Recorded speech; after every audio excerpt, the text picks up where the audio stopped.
Popcorn World.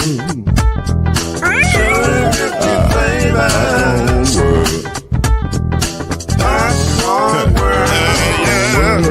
Yeah.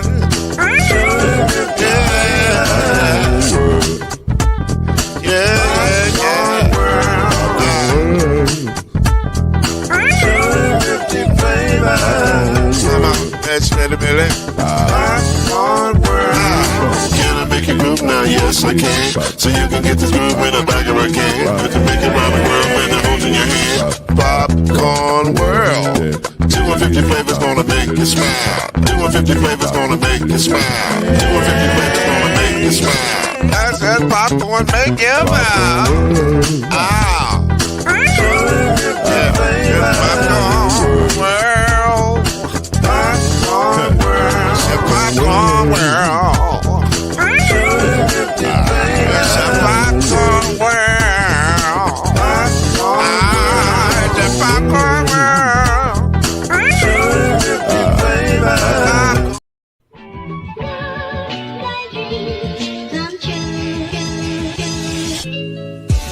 Now it's time for Believe in the ACC with our starting lineup.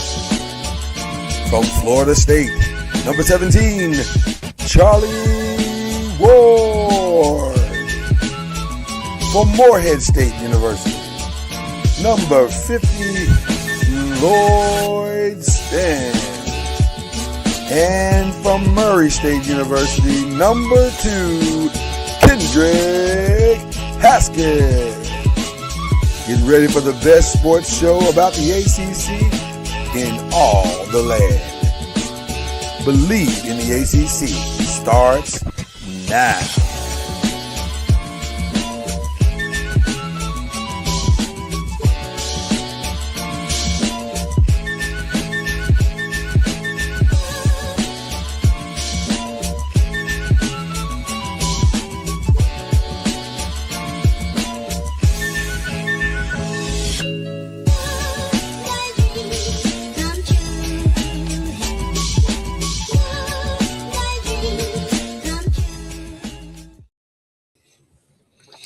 Yeah, man. That's what you do. This is actually my birthday gift to myself. Is kicking it with my boy on the podcast that I love so much, Believe in the ACC. That's my gift to me. And it's my gift to you as well.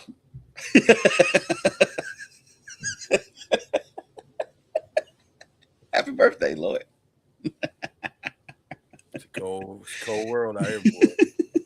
Cold-blooded. And I don't even mean the rapper. That's just a cold, it's just a cold world out here, man. Yes. Okay. Well, listen, I'm glad to be here on so many levels today. I'm glad to be here. This is Believe in the ACC, and it's the Press and Pros. It's both, because it's what we like to call here a mashup. We mash two podcasts together into one and see what happens. Usually hilarity ensues on a week-to-week basis, and we have a really, really good time. We both leave smiling.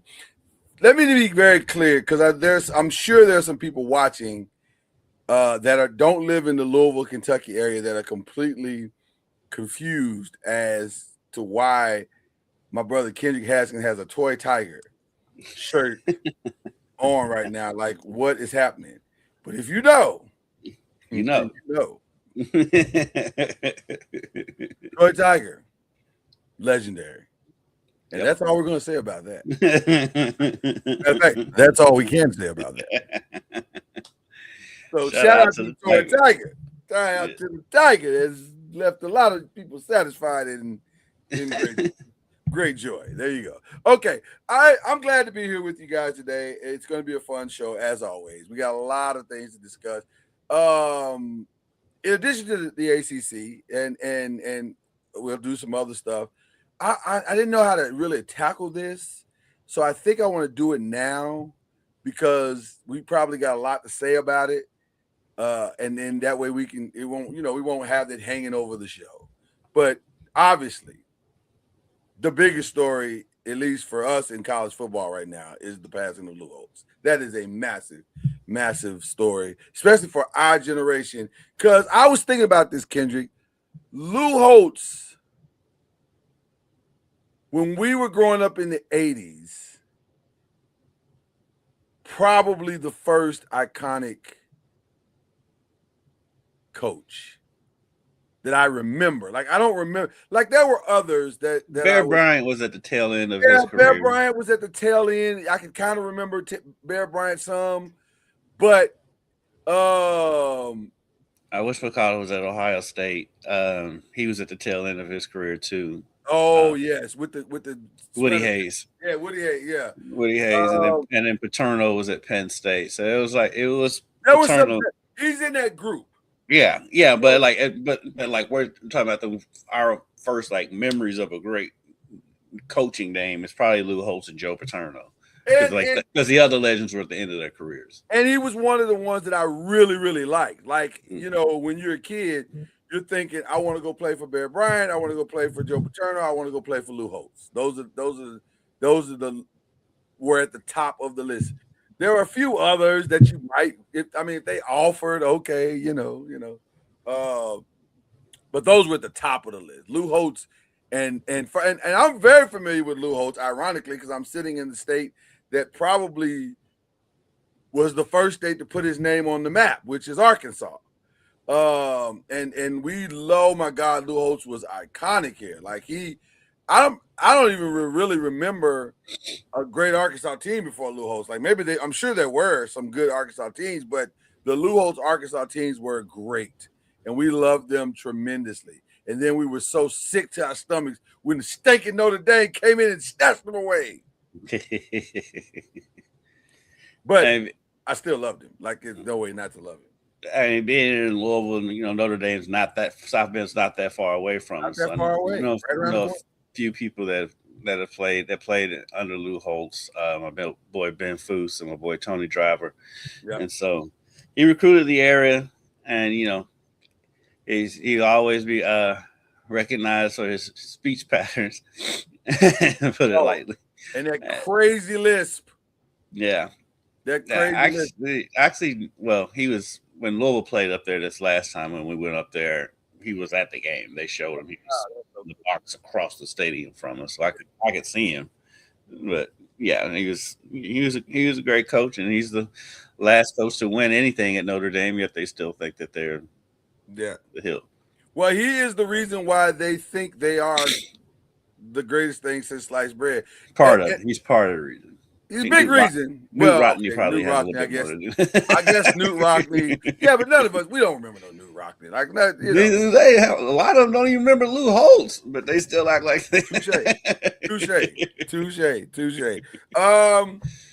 It takes, and I've already got the button ready because I know it's going to happen once I say this. It takes my boy Rocket Ismail first of all, shout out to Rocket Ismail, who has a spot on Lou Holtz impersonation. Like, you got to hear it. It's. I was like, that's scary that you have that down so well. But yeah, it takes him to talk about those locker room moments and his motivational style and his coaching style. He was just a dude. He was a guy. He was the blueprint for a lot of other coaches. Didn't win as many championships as you might think. I think he only won. He only won the one. Yeah, he won the one. He had Tim Brown. Yeah, but also they were always in contention. They were always in contention. Those teams were always good, especially the Notre Dame, Arkansas team. Now the South Carolina team, they was all right. But at that point, he was like, I'm really, this is just a check. I'm trying to get this security blanket set up, and he got it set up quite nicely. And then did a little broadcasting. Yeah. A little analyzing. He's the rare person who looked the same age our whole lives. I don't think he's never not been old. Right. Like he was like old Morgan Freeman. Time. Like, it's weird. Yeah. He's got him and Morgan Freeman and Al Pacino. Well, no, Al Pacino, there was like a half a second where Al Pacino was young. Yeah, you look at Scarface and then The Godfather. Yeah, he looked young there, but then that lasted like an hour and a half, and then it was over. But nothing. Lou Holtz, man, an iconic figured. The kids don't know. That's why you have the Google machine. Go Google it today, and you will see that Lou Holtz was the first real, like in my mind, especially from where I live, because I was living in Arkansas at the time, he was the first iconic coach for me that I remember. Like, it's just, you can't say enough good things about him. And they say never meet your heroes, but when you meet him, he's exactly what you think he would be, and in some ways even better than that. Like, he was a good dude. He was a really, really good dude. You know what he reminds me of? When I met Coach Schnellenberger the first time, and I was like, I don't know how this is gonna go, because I could see this dude being the jerk, but he was not. He was fantastic. Coach Schnellenberger is awesome. No, Coach Schnellenberger was awesome. I remember when Louisville played Wake Forest in the Orange Bowl, and he was at Florida Atlantic at the time. Mm-hmm. And we stopped by to do a story on him, and he could not have been nicer. He took us all around campus, took us to his office. He could not be more excited to see us, just because to see some Louisville people.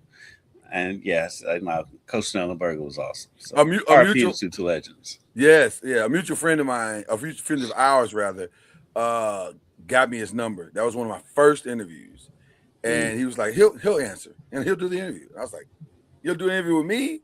He don't know me, and my show is brand new, and it's on a Saturday. Like, what are we talking about right now?" And so he was like, "No, he'll do it." And sure enough, he did it, and we had a good time. We had a really good time. And then was like, shout me out when I met him. He was like, "Hey man, you the guy? Oh, I appreciate you, man. It was a good time." I was like, "Oh, like Coach Schnellenberger." Okay, Yeah.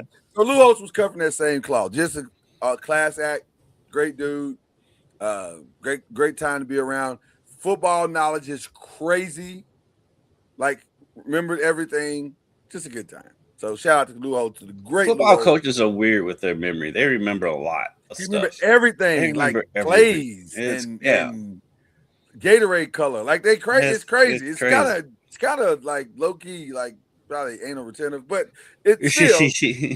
But it's what makes them great. It's what makes them great. Yeah, it's part of the reason why football coaches are the most paranoid people walking the earth, too. Also that is also true. Okay, so I want to give Lou Holtz his minutes, man, because he's more than earned them. I was hoping Charlie would get here early. If hopefully he will make it. I'm not really sure. Like, I think Charlie and them are on a weird schedule today, so he may not make it. Speaking of weird, are you watching Get Up right now? I am not, actually. I literally just turned it off. Did you see what Shay walked into the game wearing last night? I did. Now that, let me tell you something. Tell me you got money without telling me you got money. You think he paid for that? That's a great question. I don't think he paid for it. I don't know. That looks so expensive. I think you might have to pay for that. Like, you know how some things that you can get that on the just show it to everybody. I don't think he pays for. I don't think he pays for 90% of what he wears. No, I think he paid for that one. He's clothing because they gets that designer out there when they showing that. So it does. Like they give him stuff. It does. Oh, you know what? You know what? That's how I would start the press conference. Like, I just need to know, did you pay for that? Like, I mean, was that? Are you big up in that guy? Is that how you got that? But I got to know how you got it, because it's listen. Now here's the better question: do you think you can pull that off? Who? You? Hell no, not as cool as Shay. He's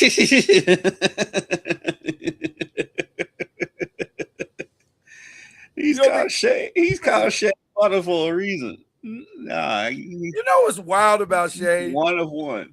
Shay is one of the greatest basketball players in the world right now, and also low key might be the best dressed in the NBA. Like, it may not even be low key. It's not low key. He just snatched that title away from everybody, didn't he? Because your boy was trying to get that title. Russell Westbrook stuff never hit for me, ever. He took chances. And Shay takes chances too. Shay takes chances, but he takes chances that other guys can go, "Oh, okay. Okay, I see." Like, I've never seen a guy look at Shay's choices and go, "Nah, fam, I ain't doing that." Most of the time, like today was one. Well, last night. You think brothers wouldn't rock that? No, I think brothers is trying to rock that. They're not gonna rock it now because you can't wear it now. But no. You can't see Russell Westbrook would totally wear that. Yeah, he would. Kyle Kuzma, and I was Kyle going to say Kuzma. Kyle Kuzma would wear it. I'm just talking about me and you. Well, we're aged out of that anyway. But like cats that age. There's a song that appropriately answers what you just said about whether or not I would wear it. And I believe, and I fancy myself a singer sometimes, but also, but it's like hell to the no, to the no. I can't wear none of that. Nor it's not even a confidence thing. I don't think I'd look very good in that. I think I'd look crazy in that. And I'd look crazy trying that. And we're also in our 50s. That's well. But listen, most pimps are in their 50s. True. Speaking of, before I know we're gonna get to this and the other stuff, but since I just brought up pimps, I have to say this now. This Cal State story is wild. Have you been keeping up with that? No. Oh my God. The coach of Cal State was just indicted for let's take Lou Holt's name off of that. I don't want Lou Holtz associated with this. The coach of Cal State was indicted for being the head coach and also pimping and selling drugs throughout the program. And then on that note, we bring in Coach Charlie. What a time he could not have been. What a terrible time to bring in Charlie Ward. No, it was the best time to bring in Charlie. Coach who's a pimp. Who was that? There's the head coach of Cal State. I think his name is Kenny May. I think is his name. Cal State Bakersfield. Listen, Charlie, now I don't want to lie to the people. So y'all keep talking amongst yourself, but I'll get it the accurate. I was just gonna go with the coach of Cal State, but the fact that there's a bunch of Cal States, that's the problem. I know there's a ton of Cal States. The fact that he is supplementing the NIL with pimping is wild to me. Like that's crazy work. He's like, we got to make this. I'm thinking it's got to be a Cal State that's near the Bay Area. It's got to be because that sounds very Bay Area-ish. That does come off real. Put your stunner shades on, doesn't it? It does. It's giving E40 Ghost Ride the Whip. So what are we doing?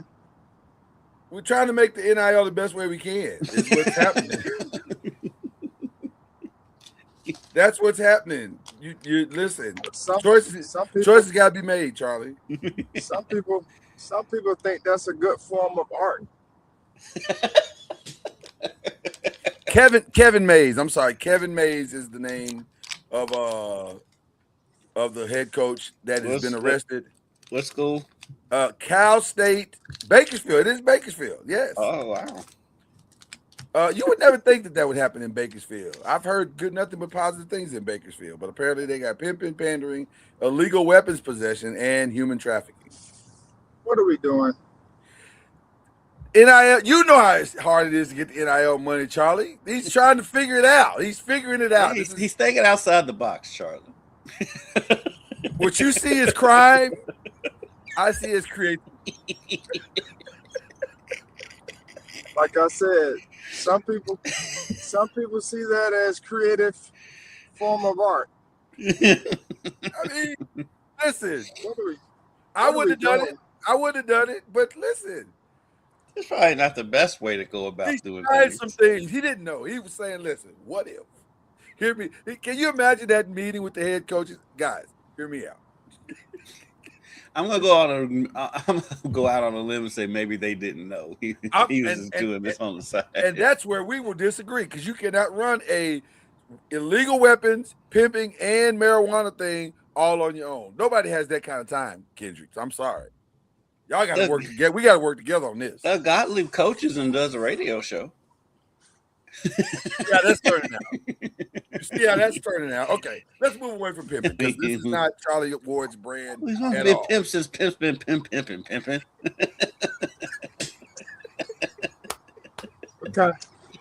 Did he have one of those cool boy brims? He probably is wearing the Shea Gilgeous Alexander coat as we speak. That's how this whole conversation came up, Charlie. It was just talking about Shea Gilgeous-Alexander's coat from last night. Oh, Shay look good. I'm not gonna say that. And also, I would never wear that. It looked good for him though. Give the man some credit, Kendrick. Jesus. I love Shea. That's what New York does to you. Apparently that's what Oklahoma does to you, because Shea's liable to wear that anywhere. But yeah, he brought out his best one. He brought out his best one for New York. He don't wear that. He probably don't wear that tight. But these guys today, man, I mean, not these guys, but in this day and time, you may see anything. Mm-hmm. That's the truth. Now that is very, very true. He's out here. He's taking risks. He's taking chances. I'll tell you, he's not paying for none of that stuff. I don't see. That's where Kendrick and I diverge on this one, because He I feel pays like for stuff that he wears around every day, but the stuff he's wearing walking into the arena for people to, when they show them walking in, clothing designers are eating that up. That's free advertisement. So yeah, they'll give him that stuff. I think he might have had to pay for that one. I don't know that because let me tell you why. Only reason I say he paid for it is because that coat feels one of one. Like you're probably not gonna see other guys wearing it, and so the It's just designer like probably stuff. can't. That's runway stuff. You don't see that stuff out in public. You just see it on the runways. Yeah, Well, especially you're in not New gonna York. see it out in public. That's true. Because in New York, there are a lot of, of course, designers and different people, and so he may have gone to one of those places to get something. Yep. Craziest coat you've seen a teammate wear that you can remember, Charlie? Anthony Mason had some crazy ones. I can see He that. had fur coats with his number printed on the back of his fur coat. Fur coats with his number printed on the back of the fur coat. I am. Charlie's laughing now. I'm gonna need somebody right now. There's Shay's coat right there. That was his coat?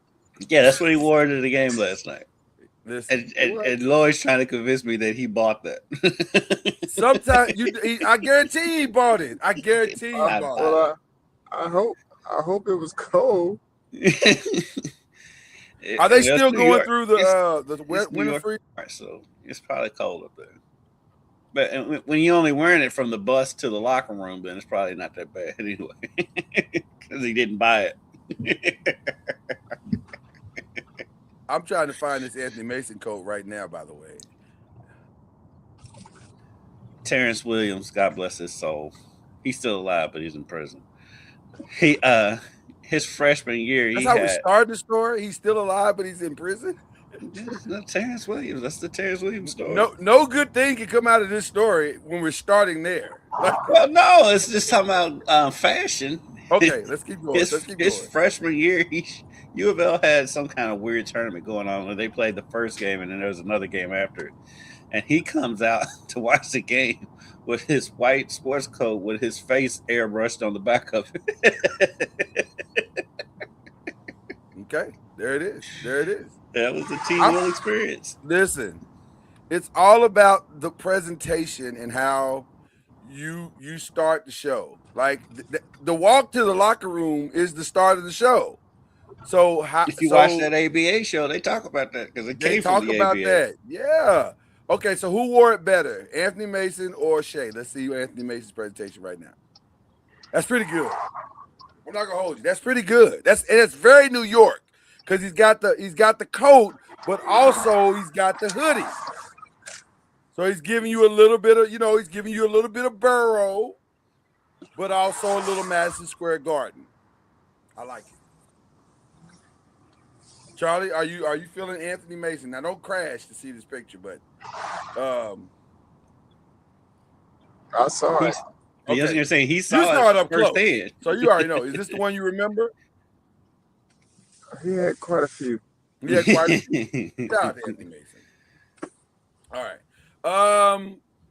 But that's New York.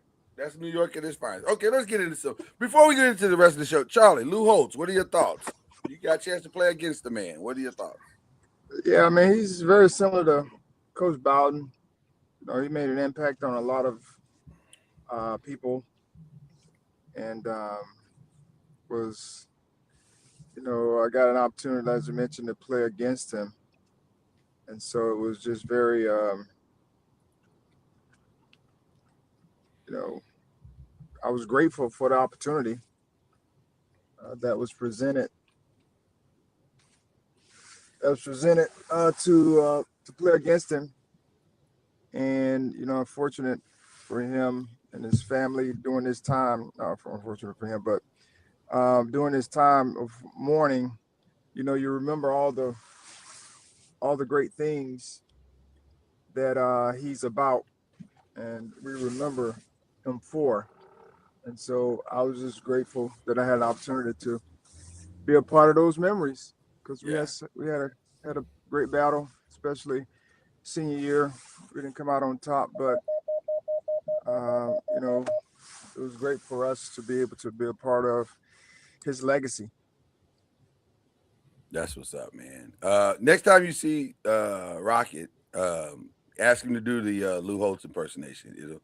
It's as good as it gets.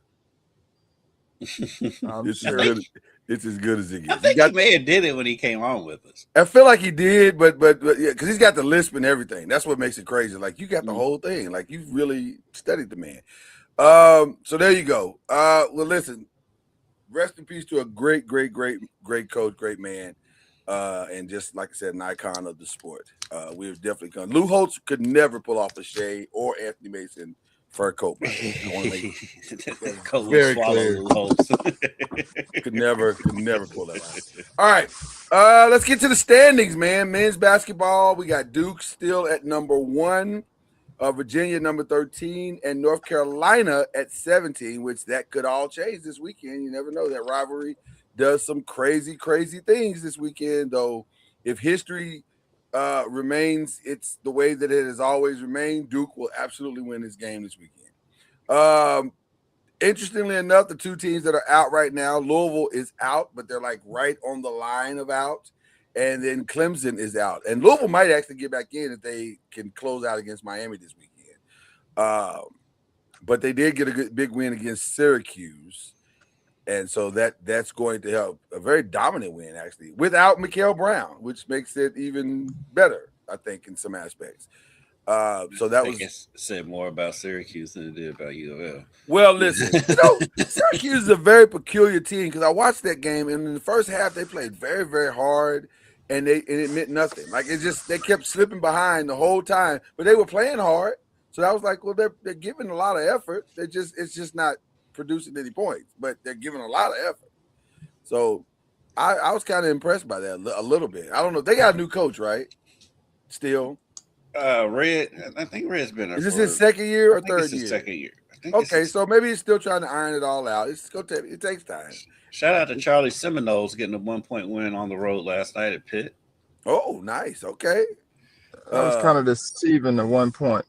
But yeah, they were up pretty big. Well, not big, but they were up most of the game. Oh, okay, gotcha. But they were up big. It was like 20 something, 24 or something. Oh wow! Right, I knew they were up double figures a lot. Started the second half. It just slipped away, like literally slipped away. Yeah, they went on a drought, and Pittsburgh, it was like a 16-2 run or something. Wow. Well, that's not good.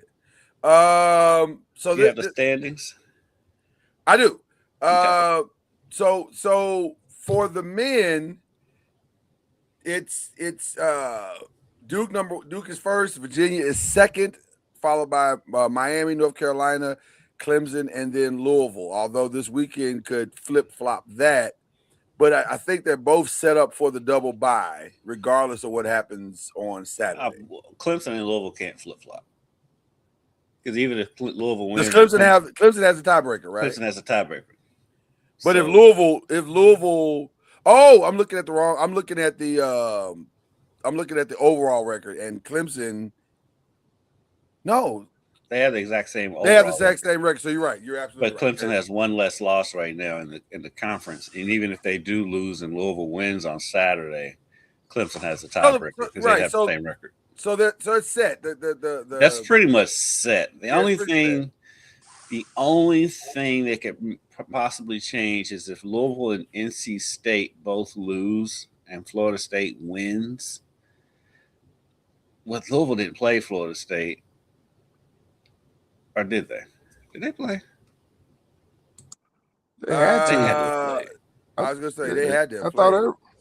I think Louisville won because they played them on the road. Okay. FSU played on the road. I thought so too, but I'm not seeing it. I mean, they had to play, right?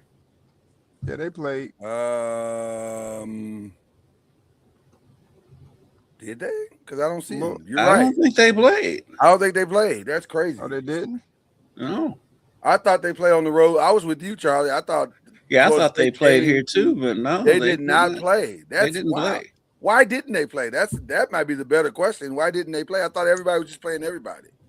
That's usually how conferences work. Right, right. Everybody playing everybody. Like, why are we not? Wow, that's crazy. They did not play. Okay, so there you go. So I don't know. So the tiebreaker then becomes the overall record. Overall, which Louisville wins that. Yeah, And so that's pretty much set. Because like I guess Cal and Florida State. Well, Did the they only play? thing that Louisville can do this weekend by playing Miami is pad their overall, which they need. They need to beat a ranked opponent. They don't have as many we beat ranked opponents wins as they probably need. Quad ones as they call them. Yeah, they need a quad 1-8 win. They That the only thing they can do on Saturday is improve their NCAA tournament seeding because their ACC tournament seeding is pretty much set. Yeah. Now, I'll ask you both. If either them or Clemson were to make a run in the NCAA tournament and somehow pull off upset wins, what would you seed a Clemson or a Louisville if they could make a significant run? What's their ceiling? You mean in the ACC tournament? No. Yeah, if they made a run in the ACC tournament, what would you think their ceiling would be in the NCAA tournament? 4, maybe 5, 4. Because if they were to win it, they most likely would have had to either beat Duke or Virginia. So right, safe. But they still, get up to a 4. they still wouldn't put them that high. Not a 4 or 5. So maybe the ceiling is a 6. More 5 or 6. Because remember when Georgia Tech ran off their deal and won the ACC, I think they were like a 5 or 6 seed still. Wow. That was Alvarado. I do believe. Do we still believe? I think there's a slight chance they could get up to a 4, but that's it. That's as high as it would go. But yeah, well, it'd be probably still be around the 5-6 range. It would depend on if they got and had to play a Duke or Virginia. They'd have to beat Duke, not even Virginia. They would have to beat Duke to get up to a 4 seed. Well, but here's where I'm going with it. If it's not even just beating them. Like if you barely beat them, it probably won't mean anything. But if you somehow beat them by 10, then the eye test says, okay, maybe they're better. Maybe they finally found their groove and they're worth, you know what I'm saying? They're worth a 4 seed or something like that. You got to make a statement. Well, that's definitely a hypothetical because for sure. Let's just fake it. Let's just face it. How many games has Duke lost this year? 2, sir. 2. and 1 in conference. And how many points did they lose by? The one in conference they lost by 3. And then they lost to Texas Tech by 1. On a literal buzzer beater shot. Yeah. So my point is, unless they got some guys hurt, that's some of the big producers. They're not losing by 10 points, like to anybody. You're right. So we sit here hypothetical hoping, Hoping is because strong. because that's just not who they are. It's not. I was watching Arizona the other night. Arizona might be able to get them by 10. Maybe. But that's about it. Well, you know what's interesting about Duke? They have not lost a big game all season long, as far as like in big numbers. Like no game has been. I don't think they've lost any game by more than 3. It's Two games. It's 3-1. It's the That's what I'm saying. But at the same time, if I saw in the NCAA tournament that some team shot some otherworldly numbers, now they would have to shoot threes to do it, but it wouldn't like completely shock me. So I don't know. Their defense is very good. That's their calling card, if you ask me. They play solid defense. So that would be the only thing. Like the defensive collapse would be the shocking part. right. So, okay, let's get into the women. The women, into the women's side. The ranking I for knew the what you women meant. is. I just left to let it go. Well, listen, I was, you know, and you hear it and you're like, I got to fix that. Women's basketball rankings: Louisville is number 12. Crazy to me that Louisville is 12 and the women and Duke are 13. I still don't understand that. And it's been like that for a couple weeks now. I don't know why women's basketball is being disrespected in this manner, but they are. I think Louisville women start today. Is that or is that tomorrow? No, they don't start till Friday. Is it all Friday? Okay, wow. So that double bye is something else. So and then of course Duke won by default the overall. But now let me say this: Hannah Hidalgo is playing some really good basketball right now. Because that game she played this past weekend against Louisville, she single-handedly beat them. Like you can say that sometimes, and it's like, no, it was a team game. No, when she went out of the game, Louisville was up by like 6 or 7. When she came back in the game, they won by 3. So it's also. I don't think Louisville scored another point after she and came then back scored in the game. another point after she came back in the game. It was crazy. So, but actually, you know what though? After the way that ended, it kind of helped Louisville. Kind of helped themselves because now they don't have to see her into the ACC championship game if she gets there because she's on the Duke side of the bracket. Right. So Louisville's path should be a little bit easier because they'll get the winner of Cal and Syracuse tomorrow. Yeah, they kind of dodged the bullet. What we're saying. All right, and then in the semifinal, they most likely get North Carolina, who they already beat at North Carolina. And so their path actually became a little bit easier because now Duke has to play either Virginia or Clemson, and then either NC State and most likely Notre Dame. So yeah, it actually helped them. It will be very, very interesting to see how this tournament is going to conclude. I don't normally watch the women's tournament until I'll really get into it probably Friday. Yeah. And then I'll go, okay, now that's what's happening. So, although this year is going to be a little difficult because, my anniversary is tomorrow. So I don't know how I'm going to pull this off. I may be watching all these on tape delay. Shout out to tape delay, who hasn't been even discussed in years. Okay, Charlie, did you get a chance to see any of the First of all, wait a minute, hold on. I just saw the profile. Let's acknowledge the fact that Charlie is swagged out right now. The only thing that would take this outfit to the next level is your LeBron shoes. Did they give you your LeBron shoes before the tournament? Nope. Yes, they gave us did. A pair, not the LeBron shoes, the green and orange that he wore. They gave us a backup pair. What's the backup pair? Yeah, what's the backup pair? Like, do they at least have the rattler on it? At least. No, we're grateful for whatever, but no, it was disappointing. We didn't get the LeBron worn shoes, so maybe next year we'll be able to don those. But they gave us a backup pair, which I'm not trying to mess up your thing, Charlie. I don't want to. I don't want to mess up your thing, but this is skirting dangerously toward copyright infringement. Like I don't understand how the Rattlers don't have the Rattler shoes. Like I don't. It feels wrong. it feels. LeBron, it feels wrong. Is what I'm saying to you. It feels wrong that you're wearing the shoes of the very team that is the Rattlers. I don't understand how this is working, but okay. We have room. We have room for improvement. Is that what it is? Is that why you're not getting the shoes? That's This is all based on the record the of the judicious team. way of saying it. Yes. We definitely have room for improvement, and next year we'll be much better. So you're getting the shoes on the merit of your performance. That's okay. Well, I guess that's something. That's something. I don't know if it's that, but we'll have a better plan for next year.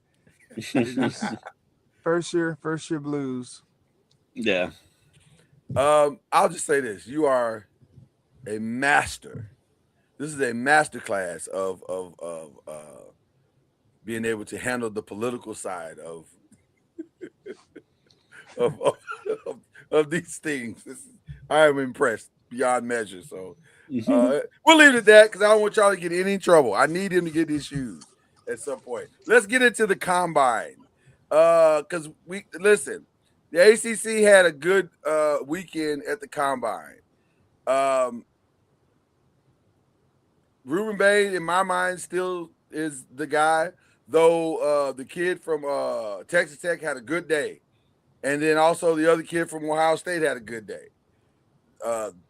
Arvell, I think is his name. Yeah. Sonny Styles. Sonny Styles had a phenomenal day. Yeah. Yeah. Sonny Styles had a phenomenal day. I still say though, the tape don't lie. Like the tape doesn't lie though. Ruben is a guy. And I just Did they come up with some stuff talking about his arms are too short or something like that? maybe to box with God, but not to play edge rusher. Like not to play edge rusher. He's perfectly built to play edge rusher. Maybe to box with God, I'd give you that, but he's gonna be fine. The narrative that it's interesting. We asked our guy, shout out to our guy from the 5 and a former scout for the Indianapolis coach, Byron Lusby. I asked him, I said, hey, what's the most important thing to a franchise like the one you served for 20 plus years? Is it the combine? Or do you even care? He said, I'll be honest with you. We've already got our draft board set. We're just looking to make sure that the interviews match up with what we saw on tape. And so he said the most important thing is that they interview extremely well, because that will make or break whether or not what most coaches aren't going to do is allow you to come in and disrupt their culture. And I was like, that makes a lot of sense. So now that might be just a Tony Dungy thing, which is who he served under, because some coaches are like talent over everything. So it just depends. I'm curious to know about our coach. Are you talent over everything, or are you also talent, but it's also got to match the culture? What, Harbaugh? No, Coach Junior. Oh. Well, you already know that. Junior. I already know the answer to that. Yeah. I mean, it is definitely a holistic approach because you need it all. So how would you handle the kid from Kansas? Like, and to be perfectly honest, we really don't even know what that situation is. It's awkward.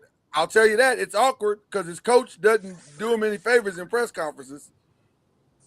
Kansas? Yeah. Darren Peterson? Peterson, yes. Mm-hmm. Oh. Well, like I told you, I mean, he wasn't on the Hoop Summit team for similar reasons. And could he have been on the Hoop Summit team last year? Of course. Right. Because he's one of the top players. Right. But the whole process, they went on the criteria, and it wasn't so much, him, but he and his team kind of pulled them out of that whole deal because they were looking for something that the USA, they're like, we're not going to be a part of that. We got pros that are coming to participate for the country, Right. and they're not looking for compensation or any of that kind of jazz. And so he got pulled from the USAB program. And I say I don't know if it's him or his team, whomever it be. They all go together, and he wasn't there. And now you hear all these rumblings about him not playing, and we don't really know.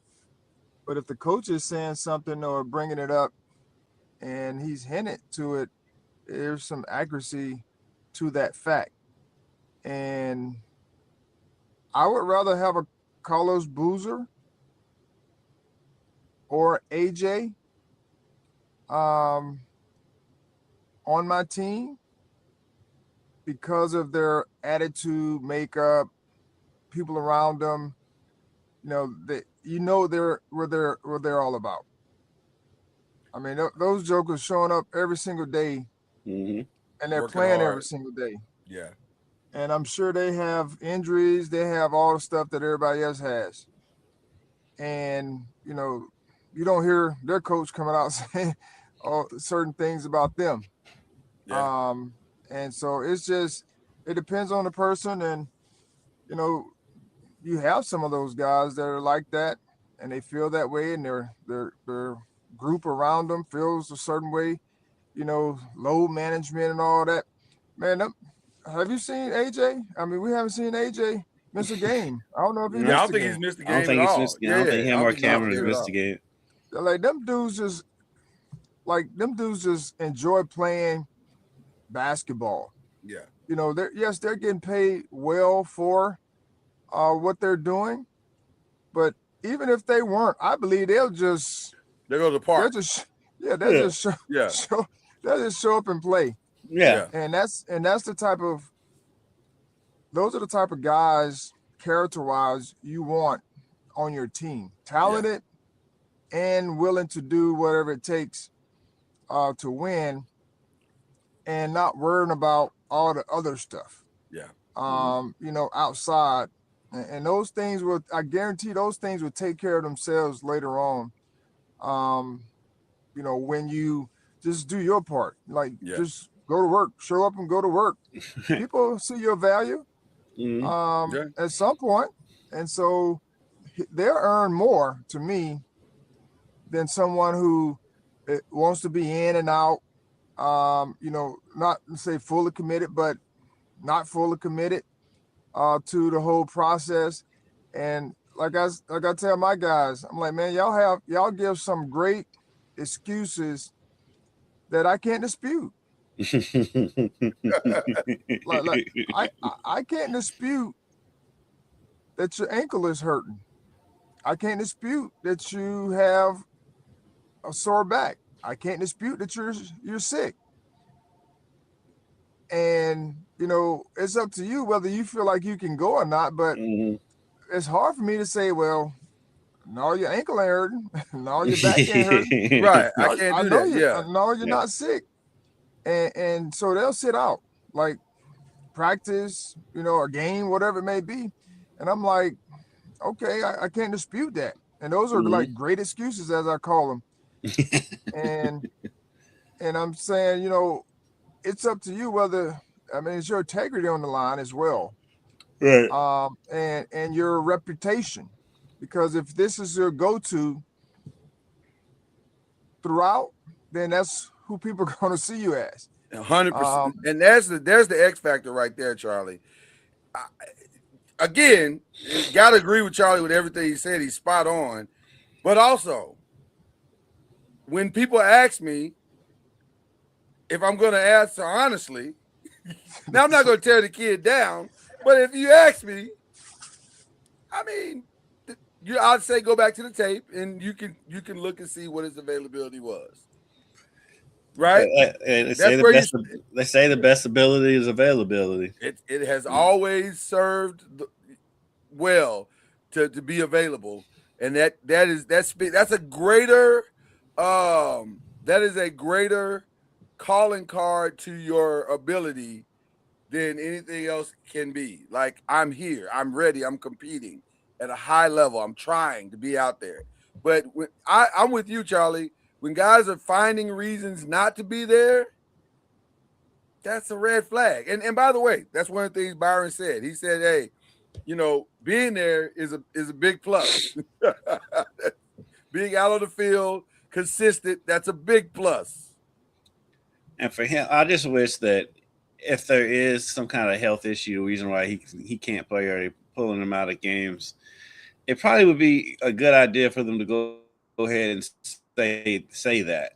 Put that out there right now. If you don't say anything, you leave them open to speculation, and then perception becomes reality. And so, if there is a health issue that's keeping him off the floor, then they need to come out and say it, because it's not a good look for him right now. Which is why I was very happy that Mikel did it. Or Michael. I always say Mikel. It's Michael. I got to get it. By the end of the season, I'll have it. It is the end of the season. I know, right? I know. The literal end of the season. Like, as he's walking off the court, I'll be like, oh, it's Michael. But yeah, I just think that's an important thing to get that off the books. And then that way you don't have to worry about it. The kid is hurt. His back is hurting. Now, you can't question that. Now, you may not like that. Some people, they're not questioning it this time when he was out, but when he was out those 8 games earlier, they were questioning it. Well, I'm not saying you're going to like his excuse. That's what Charlie's saying. You may not like the excuse, and you may not even believe the excuse, but he's giving you what the reasons is, and either you're going to believe that or you're not. So, And Michael had back problems going back to high school. So. Yeah. Charlie, I want to go back to the combine for just a second. I don't know how we got back to basketball, but we did, and now we're coming back to combine. That's on the quarterback side. There were a couple of people that threw. I think Carson Beck did throw. They definitely graded him, but he did throw. How hard is it to go throw to people you've never thrown before in that situation? How hard would it be? I guess is the better question. Yeah, I don't have any not very minimal experience with it. But I'm sure it's tough, because if you're a certain type of quarterback where you're needing to anticipate throws, it does help to know when the guy may be coming out of his break. Or judging the speed of the receiver on deep throws, but that also goes back to, if you can do that, it shows that you have a good rhythm, you have a good understanding of touch. All those things are positives if you can hit your targets. But you more than likely will wait till they come out of the break to hit them in a different window, because there's no defense out there. So right. So you don't have to try to anticipate throws and all those types of things. So so that, to me, that would show an understanding of your personnel. If you're trying to evaluate a quarterback, and of course you need to hit your targets and all that, but if you're throwing to someone that you hadn't thrown to and you don't have a good rhythm, you need to be able to hit your target, but also understand who you're throwing the ball to as well. I mean, all that plays a big part. I think a big part in the evaluation. Yeah. Garrett Nussmeier had an interesting day. So did like I said, Carson Beck. Taylor Green, of all the peoples, may have walked away from this with the highest and best situation, because he ran like a 4.36, which everybody knew Taylor Green was fast. But also Taylor Green's situation may be just that he wasn't on a great team. Like, he didn't have a lot of help at Arkansas. So that might be the reason why he may walk away from this in a good situation. But wasn't he at Boise? I think he was at Boise at first. Yeah. So I don't, and that's something to think about too, Charlie. You bring up Boise. I don't love that you keep walking away from situations like that, but also I understand why you walked away from situations. Like, you understand what I'm saying? Like, it's a times weird. we living in now, though. Yeah, it's a weird situation. Because it worked out for Fernando. Mm-hmm. But Sometimes Fernando you need to walk graduated. And he went to Cal. Yeah. To go to Indiana. But he graduated from Cal. Right. Which is the old school transfer. When you could transfer, you had to graduate first. Right. Like there's some academic, at least there's some academic, interest. Right. Like, I wonder with some of these guys, like, they go to a different school every year. Yeah. What are they graduating with? Or do they graduate? They probably graduate. If they graduate, most of them will probably graduate in with I'm really about to date myself now.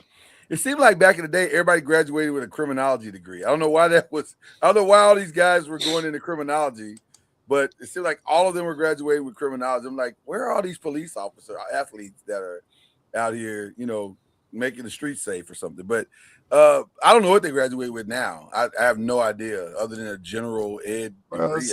It's interdisciplinary studies. I was thinking that interdisciplinary study.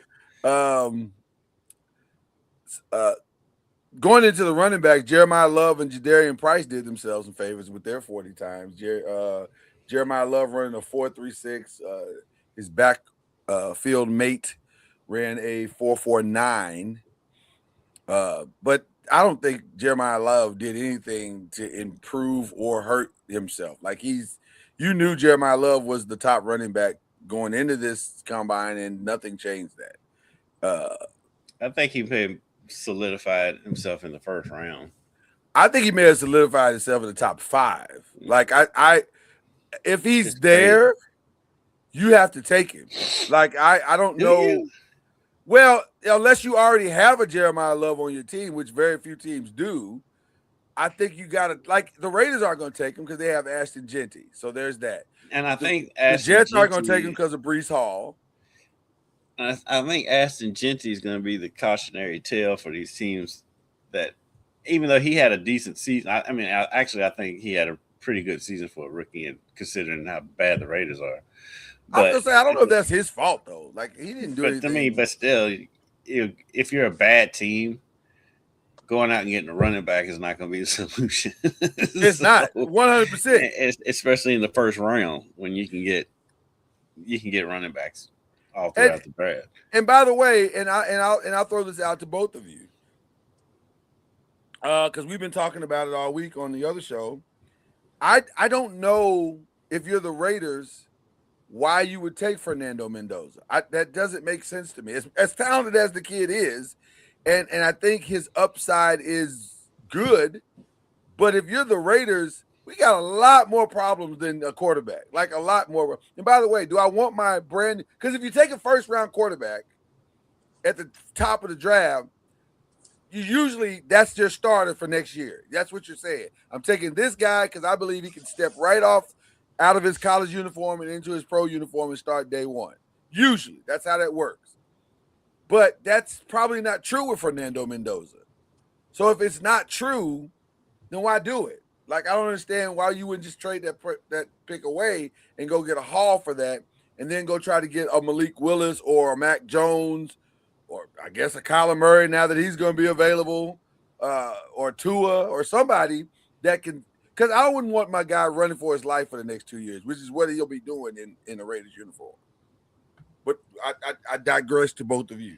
I can see. I mean, well, with the way the rookie's contract and scale is set, like, right. if you decide that in 3 years he's not the way you want to go, you can just get rid of him. Right. So that's why you draft a rookie. But now you're the Vikings. But that's why everybody's drafting rookie quarterbacks. Is because you know or you don't you learn pretty fast, and if you don't want them, you move on in another direction. Look like Arizona did when they got Kyler Murray, because the year before they had drafted the quarterback out of UCLA. What was his name? Oh gosh, what was Rosen. his name? Rosen, yeah.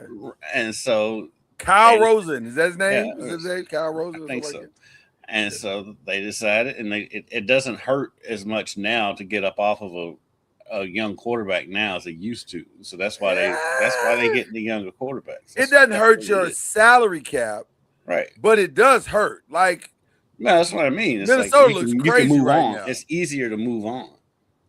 Well, Minnesota looks crazy because they got rid of a quarterback. A 15-game winner.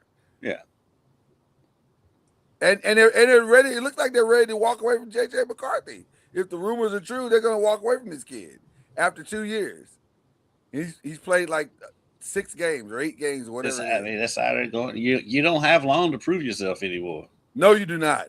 Which is crazy, by the way, because usually as a rookie quarterback, that's not how it works. You don't come in year one and you're the best thing since sliced bread. That's not how it works. And even if you are good, it's usually flashes. It's not like you're tearing the league up kind of thing. So the fact that tearing the lead up is now the standard is crazy to me. Because like Mahomes is the last good quarterback I can remember that sat his rookie season. Well, Lamar. But everybody Lamar else said most of his rookie season. Yeah, he said Yeah. most of his rookie season. Yeah. And then because like I think Josh Allen came right in and started playing. Yeah. And And he looked like a rookie quarterback. And Herbert has come right in. Burrow came right in. Yeah. So it goes either way. It depends on your system, I guess. That's why they're drafting the rookie quarterbacks, though, because they can get off of them if they don't like them and go in a different direction. All right. Well, a lot of great performances. The ACC was well represented. A lot of kids are gonna they at least got on some teams' radar, and will make it interesting to say the least. I think the ACC will be well represented. There's a lot of names. I think Malachi Fields did well. I think Blake Miller did well. Peter Woods did well. Avion Terrell did well. A lot of guys played themselves, maybe even into the first, maybe even are going to get that first round look where they may not have got that first round look at the end of, before the combine came. So, but I'm excited about to see how the ACC turns out at the end of all of this. So, all right, let's get a FAMU update because we're in the home stretch now. What's going on with the Rattlers as they wrap up the season this week or this weekend, I guess? Well, there's only one game left today, right? Yeah, today is our last home game. Our last game of the conference. This is the revenge game against Bethune-Cookman. Yeah, we have a senior night, and it's looking forward to a good competitive game. They're the regular season champions. They've already wrapped up the number 1 seed, and we're fighting for our seed.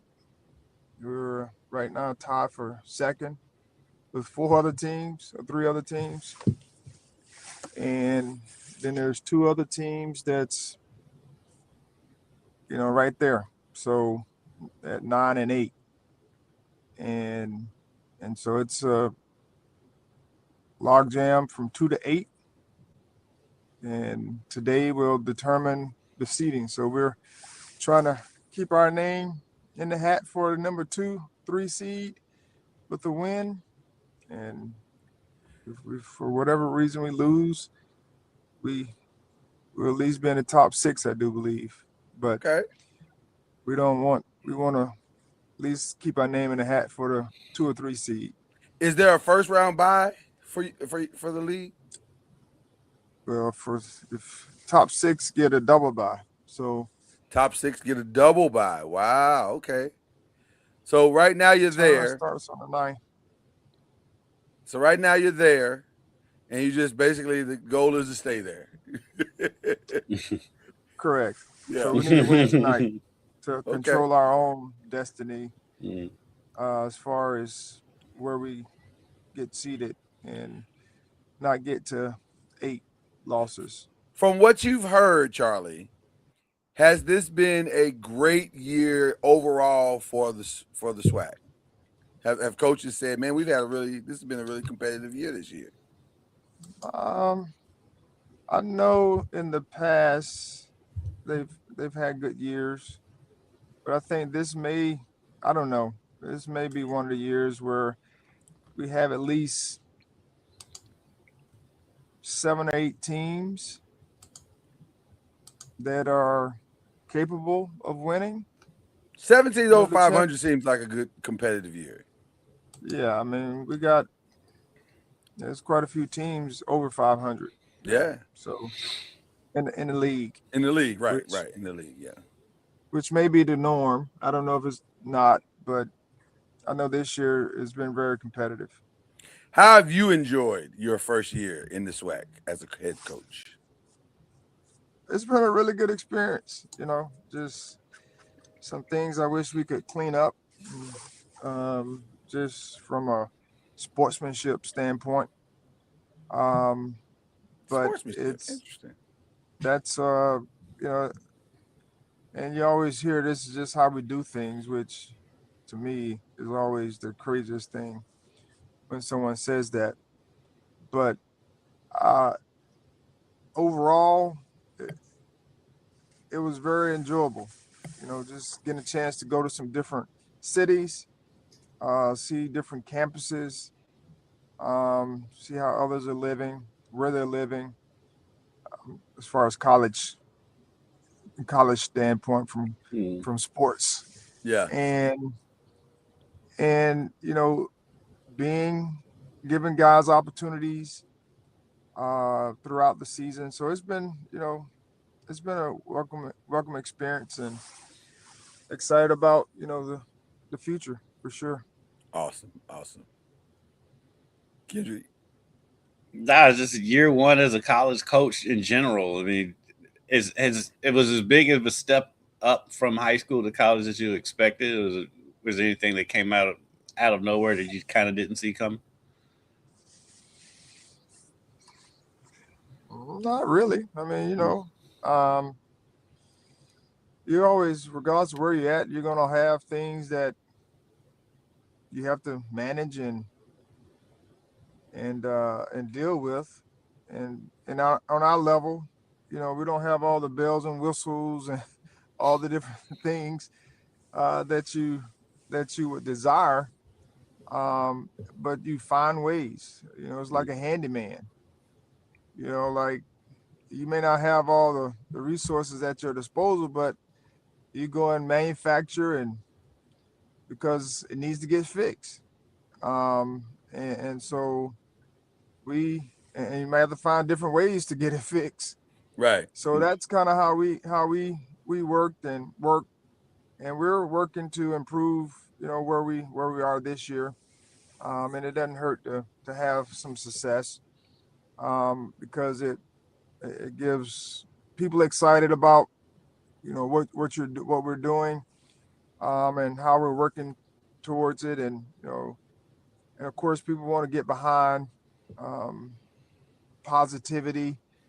Of course, winning does help that, but doing other things outside of just the game to help build young men Mm. is something that we always focused on anyway. But I going from high school to college, people ask, there's different rules and regulations that you have to navigate around and through. But overall, and I've been blessed, when it comes to having quality players in high school and being able to do different things because of their IQ.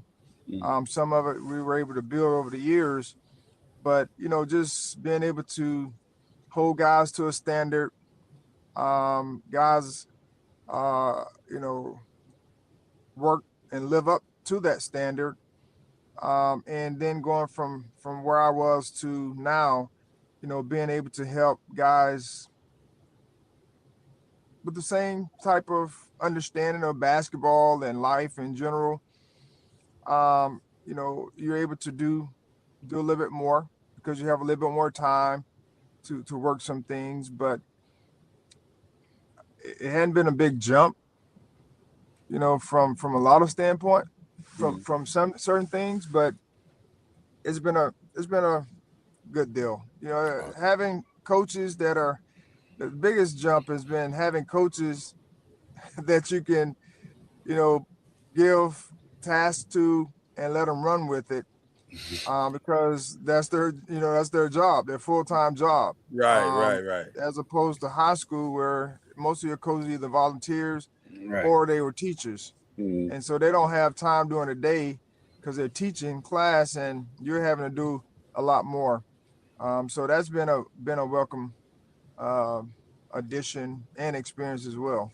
Nice. Charlie Ward, the coach of FAMU. It was a rumor, then it became a reality. Now he's running with it. It's that was very difficult, by the way. That was to put all those Nice, R's nice together. going to see the I was president. gonna say that. So And again, now he's going to see the president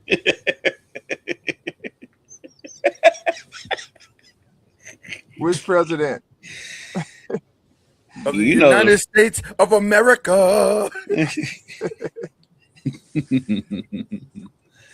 Yes, that is another, like I said, like Hamilton talking about being in the room.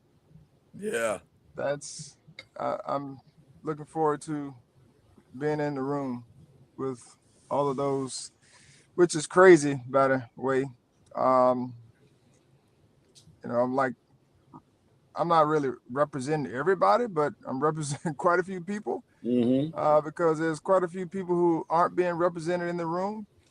Um, but at the end of the day, there's legislature out there, and there's talk about what needs to be done.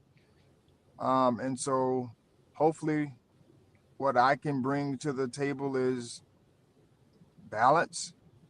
And what I mean by balance is, I think there has to be a happy median between the institutions, um, and the student athletes. Yeah. And when we start talking about NIL, also when we start talking about agents, being registered agents, um, bringing some structure to the whole system.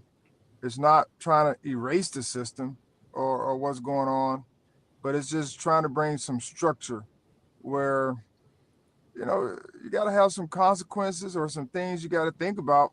It just can't be, oh, I just want to move. Let me move. I'm right. be okay. And what I mean by balance is it's not just for the student athlete, it's for the administration as well. Yeah. And y'all have heard me talk about it time and time again. You know, let's bring some structure to, you know, finishing. Like let's have some character building type things where there's commitment, where we're talking about finishing a season. I mean, we got people leaving in the middle of the year. We got people getting hmm fired in the middle of the year. Yeah. Okay, if you want to do that, let's have some kind of consequence for that. And if you want to do it, okay, these are the things that you know on the back end. If I fire somebody or I leave in the middle of the year, I I can't go anywhere else Right. and just pick up and go. You know, and not saying that that's everybody would say, well, you can do that on a job. You can pick up and go to another job. Well, in some cases, some people can't do that. I mean, I they, can't they do may that. leave right. They may leave a job, but they can't find another job. hmm I I, mean, You know, we've got no compete. So, like, if I got tired of working at my TV station, I can't go work at another TV station in town for a year. I, that I'd like to say that that's a these are good. common sense solutions, but they're not.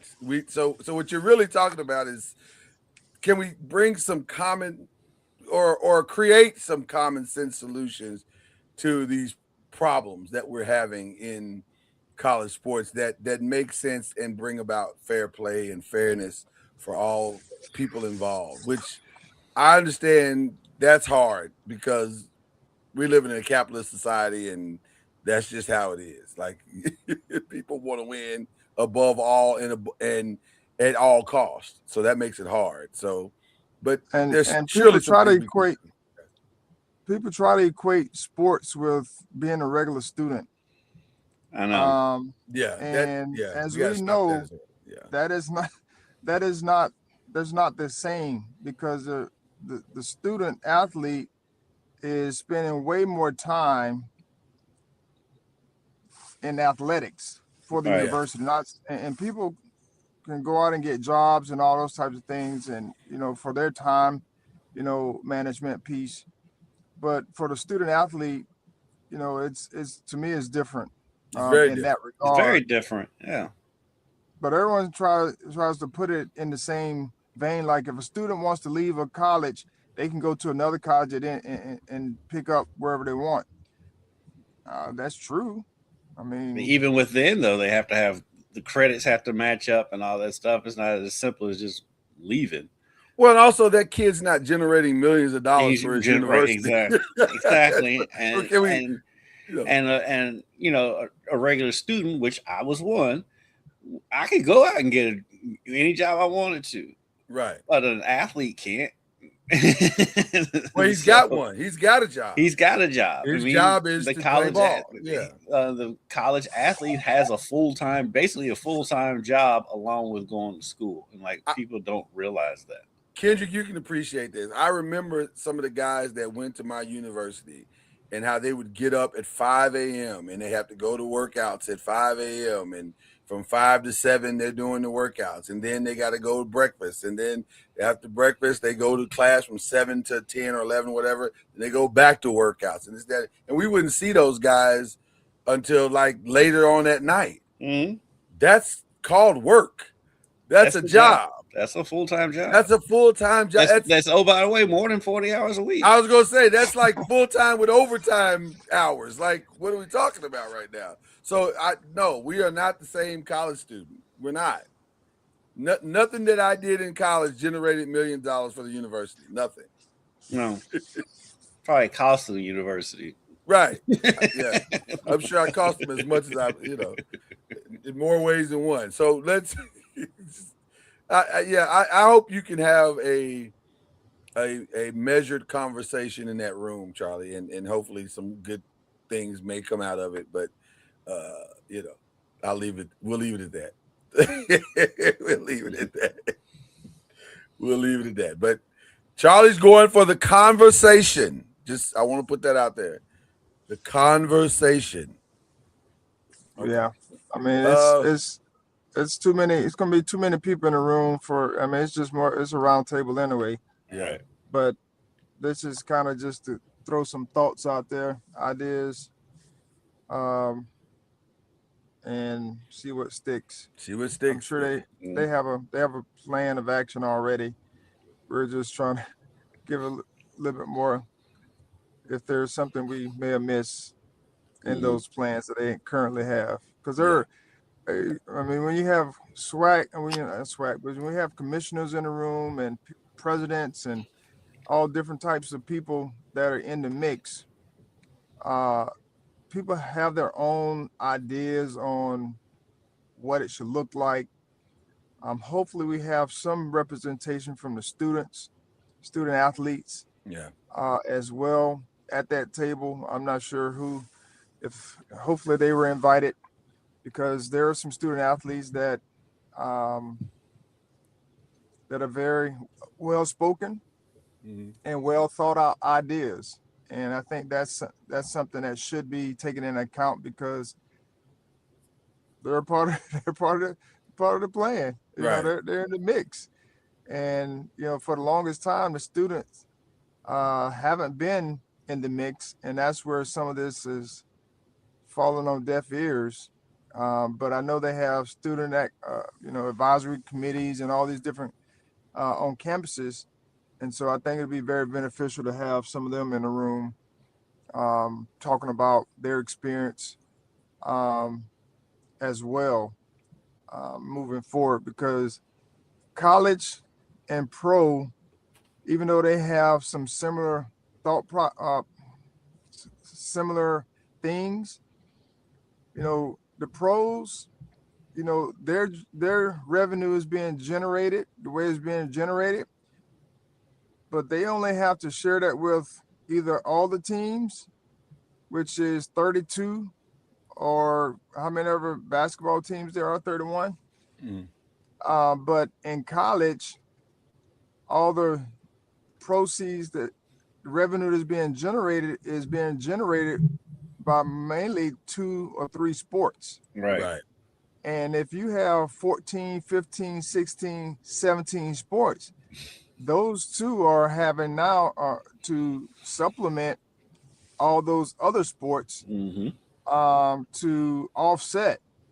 And so, yes, but I don't know if it's enough to be able to supplement, all the rest of them.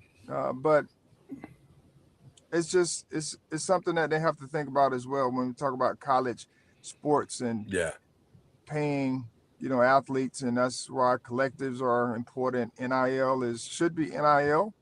And only a few people can get that NIL because they're the ones who can generate. Like you talk about, millions of dollars. Most times it's going to be the quarterback or some top name player, and that's no different than any other sport. Yeah. Charlie, I don't know what kind of time you have. I know you have a day because, like, you literally have a game that's about to happen here in just a few hours. But I do want to ask you before I let you go about your Knicks. Came up slightly short last night, but a very fun and competitive game last night. What are your thoughts on what actually happened on some questionable calls in that game? Very questionable if you go back and look at some of the tape. But what are your thoughts? I don't know if you got a chance to even see the game, but what are your thoughts on your Knicks competing against the Thunder? And do you still see them as a contender in this year's NBA playoff or push here going on? Yeah, I mean they'll be in the mix when it's at the end of the day. And I did get a chance to watch, I think, second half for the most part of the game. And yeah, there were some. I'm just, as a coach, as a player, all you ask for is for the referees to be consistent. Yeah. And where they call things, and sometimes it's just not consistent. No. And it's very frustrating. And I'm like, let one thing go on one end, and then the other end, you get touch foul, or you get touch, or you don't touch them at all. Or you're just letting guys hold them, and then the guy pushes him off, and the guy flops, and now you call a foul on the guy who's been held the whole time, and now he pushes the guy off, and you call that. And it happens in our game. Yeah. And I'm like, just be consistent. If you see the guy holding, and then the guy who pushes gets called for the foul, call the first foul. Right. Don't call the reaction. Call the first foul. Well, coach, I didn't see him holding. You saw him with his hand around his waist, going around the shoulder. What do you mean he wasn't holding? But it's just those inconsistency that I don't like, and it's just last night. I'm sure it was that way, but of course the Knicks had opportunities at the end to. OG had a good look at it. Yeah. Yeah, to hit a 3 to win, to tie it. Is Mike Brown going to be fined for saying the SGA does a great job of convincing the referees, probably better than anybody, that he's getting hit?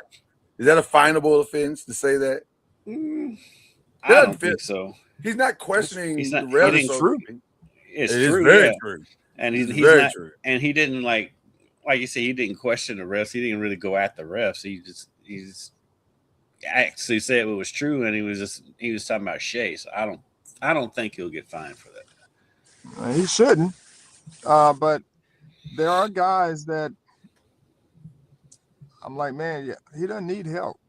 Right. He doesn't. Like, why are y'all giving him help? Like, he doesn't need it. Let That him was play literally through.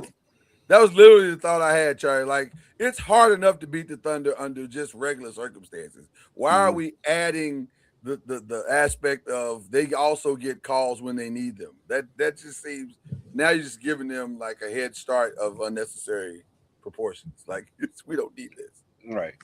Yeah, that's what I always tell them. Like in our league, we have certain guys where they're consistently at the line, and I'm like, one that sometimes they're creating contact, and secondly, I'm like, they don't need help. Like, but if someone else is fighting through those that contact, you just let them play through. Right. Right. Yeah, this now interestingly enough, also last night, just to kind of throw in something that happened. Alex Caruso and Isaiah Hartenstein left with injuries last night. Now we have not heard to what extent these injuries are, how long. I saw Caruso when he went down. He took a pretty hard fall. He limped to the locker room. That was interesting. And then Hardenstein left because of a calf injury. And we know when folks start having calf injuries, that's, they usually sit them out for considerable amounts of time. Now, the good part about OKC is that they can sit their guys for considerable amounts of time because they have deep, deep benches. So they'll probably sit both those guys, and we may not see them the rest of March for, Yeah. which, I mean, they've been moving. I mean, they've had a ton of injuries. I mean, Jalen Williams has been out for a while. He's barely played this season. Yeah. And then Shea just came back, and they've had people in and out of the lineup. So if there's any team that can adjust, it's that one. Speaking of teams adjusting, I'd love to get Charlie's take on this. All signs, as of right now, are pointing to, and I guess this is why you do a documentary about your injury, and then you put it on a streaming platform. But all signs are pointing to Jason Tatum playing this season. Like that, I guess they're looking for a big ending for this documentary, and I guess him playing is the ending of the documentary. Would you do that if you were running the Boston Celtics? Would you play Jason Tatum, bring him back to the number 2 team in the conference right now with a Jaylen Brown who's playing MVP level basketball? I probably just tilted my own head in there. I mean, I wouldn't.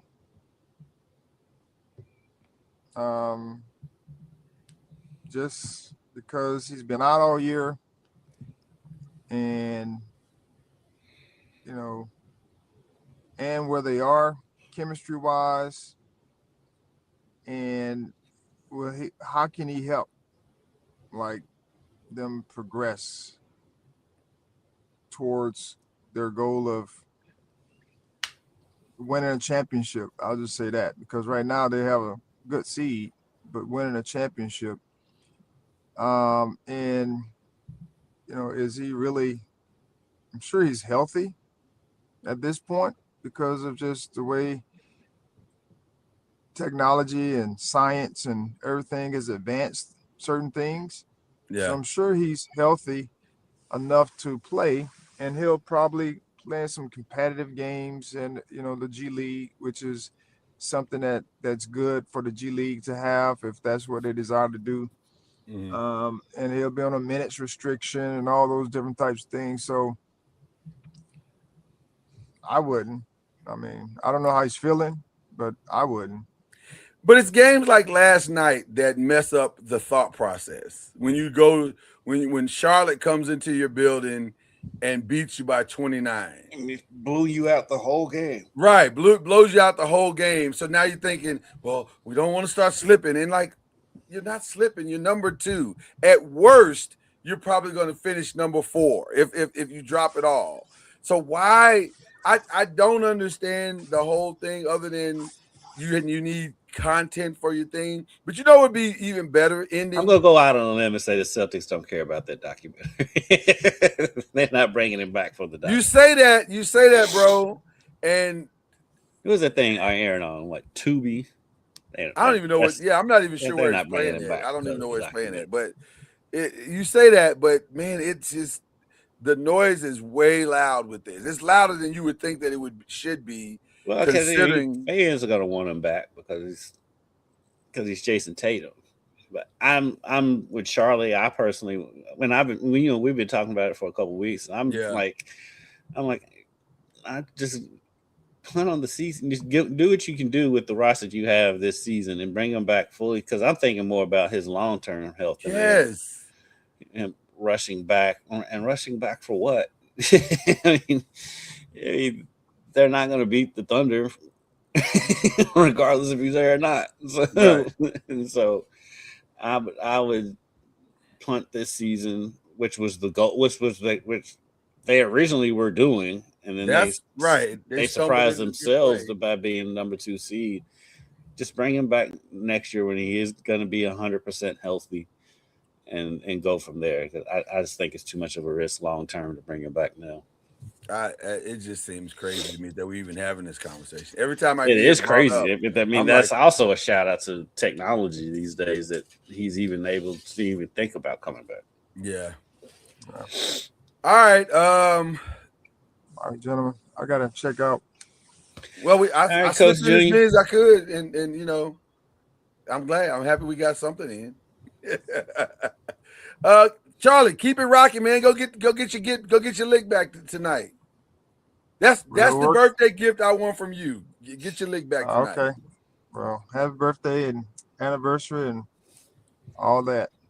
Now, my wife may not like that as an anniversary gift. I'm just gonna tell you up front. So if you think of something else, feel free. But I'm trying to angle for them shoes. I'm cool with the win. I am angling for the shoes, but also I recognize that if Charlie can't get the shoes, we probably ain't getting them shoes, Kendrick.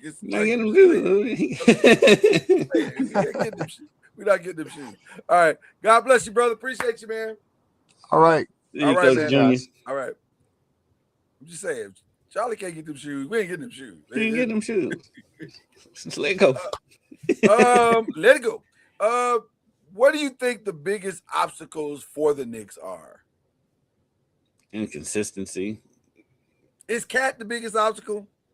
No. Everybody coming for Cat's neck. Everybody comes for Cat every time, and it's like Cat's fine. I just think they're just target. He's an easy target because he doesn't really say anything back. Yeah. I just think they're just inconsistent because even last night, they started out getting busted and they came back. Right. And they do that at home. They've got the best home court advantage in the league. I love watching Knicks games when they're in Madison Square Garden. Yeah, Madison Square Garden is great. That's just great TV. But they're just inconsistent. And so I still think they're the best team in the East. It's going to be interesting to see what Cleveland does, but I think the Knicks are the best team in the East. And so last night may have been the best team in the East. Last night may have been a preview of the finals, but I can't see the Knicks beating the Thunder in a 7-game series. It's hard for me to see anybody at this point beating the Thunder. Right. Like they're so consistent. You got to beat them. First of all, you got to beat them. Like they're not going to beat themselves. They're not going to make a ton of mistakes. Then if you're counting on that as your blueprint to beat them, then you might as well give up now because they're not doing that. They are how can you? Because like last night with Holmgren, he goes off. He hit like 6 threes in the first half or something like that. Something like that. Yeah, some crazy number like that. He was. He had 28 points on 6 of 11 threes. This is a dude that's 7 foot, 2, 3? Something like that. Talk about stretching the defense. And then I'm saying Hartenstein, he got hurt. He only played 17 minutes, so he didn't score. But it doesn't matter. It just doesn't matter with them because they bring in Jalen Williams, who's a totally different player, but he still comes and contributes. He still had 8 and 5 last night, and so they just play well together. And you're down 25 the moment you step on the court against because you can book Shai Gilgeous-Alexander at 25, regardless of where it comes in the game. He's getting 25. Yeah. So then that's where you're starting. It just makes it so hard because it's an uphill battle, and it feels like an uphill battle every time you play the Thunder because you're putting pressure on them. They're not going away. They're consistent. They're going. I mean, a friendly whistle. They get a friendly whistle, the friendly neighborhood whistle. It's just hard, man. It's just a hard team to beat. It really is. It's a hard team to beat. So anyway. Detroit, what's their biggest obstacle? I think youth. Just not having been there before. I think they could be a team like they could benefit from bringing in a vet. That's not a vet that's only going to score like maybe 10, 12 points a night, whatever. They need somebody to calm the waters when the waters get choppy. Yeah, and plus they also need somebody who can score because scoring is an issue for Detroit more than the use is scoring. Yeah, I don't know who that would have been though. I don't know who that would have been for them near the trade deadline, other than like LeBron or somebody like that. Who would be ideal for them, but he just can't stay healthy is Paul George. Paul George would be perfect. Oh my God, he'd be a perfect Piston. No, but he just can't stay healthy. He can't stay healthy. Or Embiid. Embiid wouldn't be bad next to Duren, but again, can't stay healthy. Nope. And then what do you want to give up to get Embiid? Like, or do you want to give up anything to get Embiid? Like that seems. He's like the biggest conundrum in the league. Like, what do you do with like? Cause I don't even know. Like, if the Sixers, what you do with him? I don't know what you do with them, but you need to do something. Like you can't keep doing this. Like if you're the Sixers, Paul George. The fact that maybe they did try and they just never got out because I never heard anybody saying that they were doing anything with Embiid or George at the trade deadline. I didn't hear any rumors about them at all.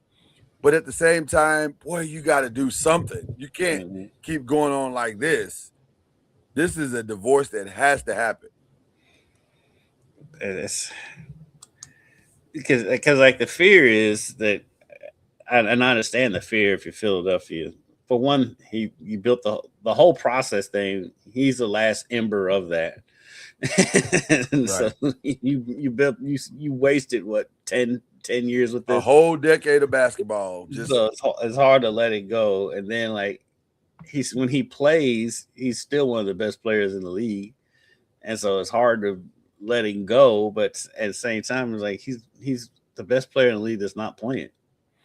And you need to and you got to do something to change the culture because it's now it's Maxey, Edgecombe, it's their team.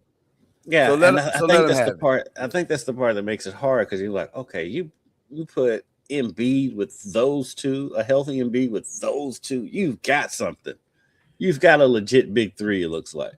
Yeah, but you're never going to be able to put a healthy Embiid with those two. No, that's the problem. So let those two go do what they do. It's the hard part and also the easy part because you could land way different than that.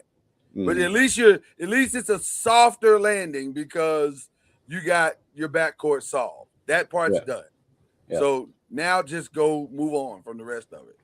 Clear up the cap space and let's move on to something else. So, is there anybody in the West that is standing out to you other than the Spurs?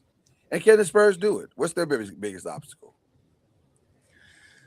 The Spurs, they feel like they've got just about everything, and they've owned the series against OKC.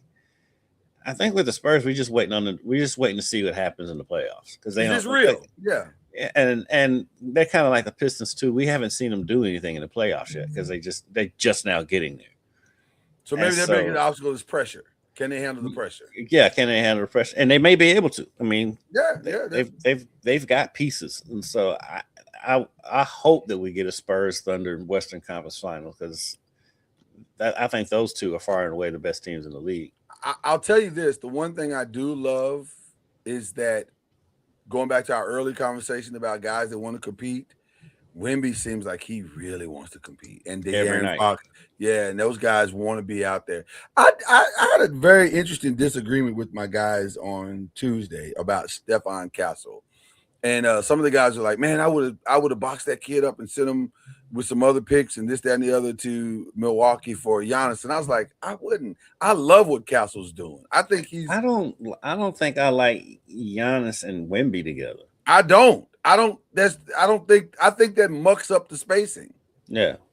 And now you got a real issue with both of their games colliding into each other. That doesn't feel right to me. Because essentially, if you have Giannis, you're essentially just making Wemby him the 4, and basically just have him standing out there shooting jump shots.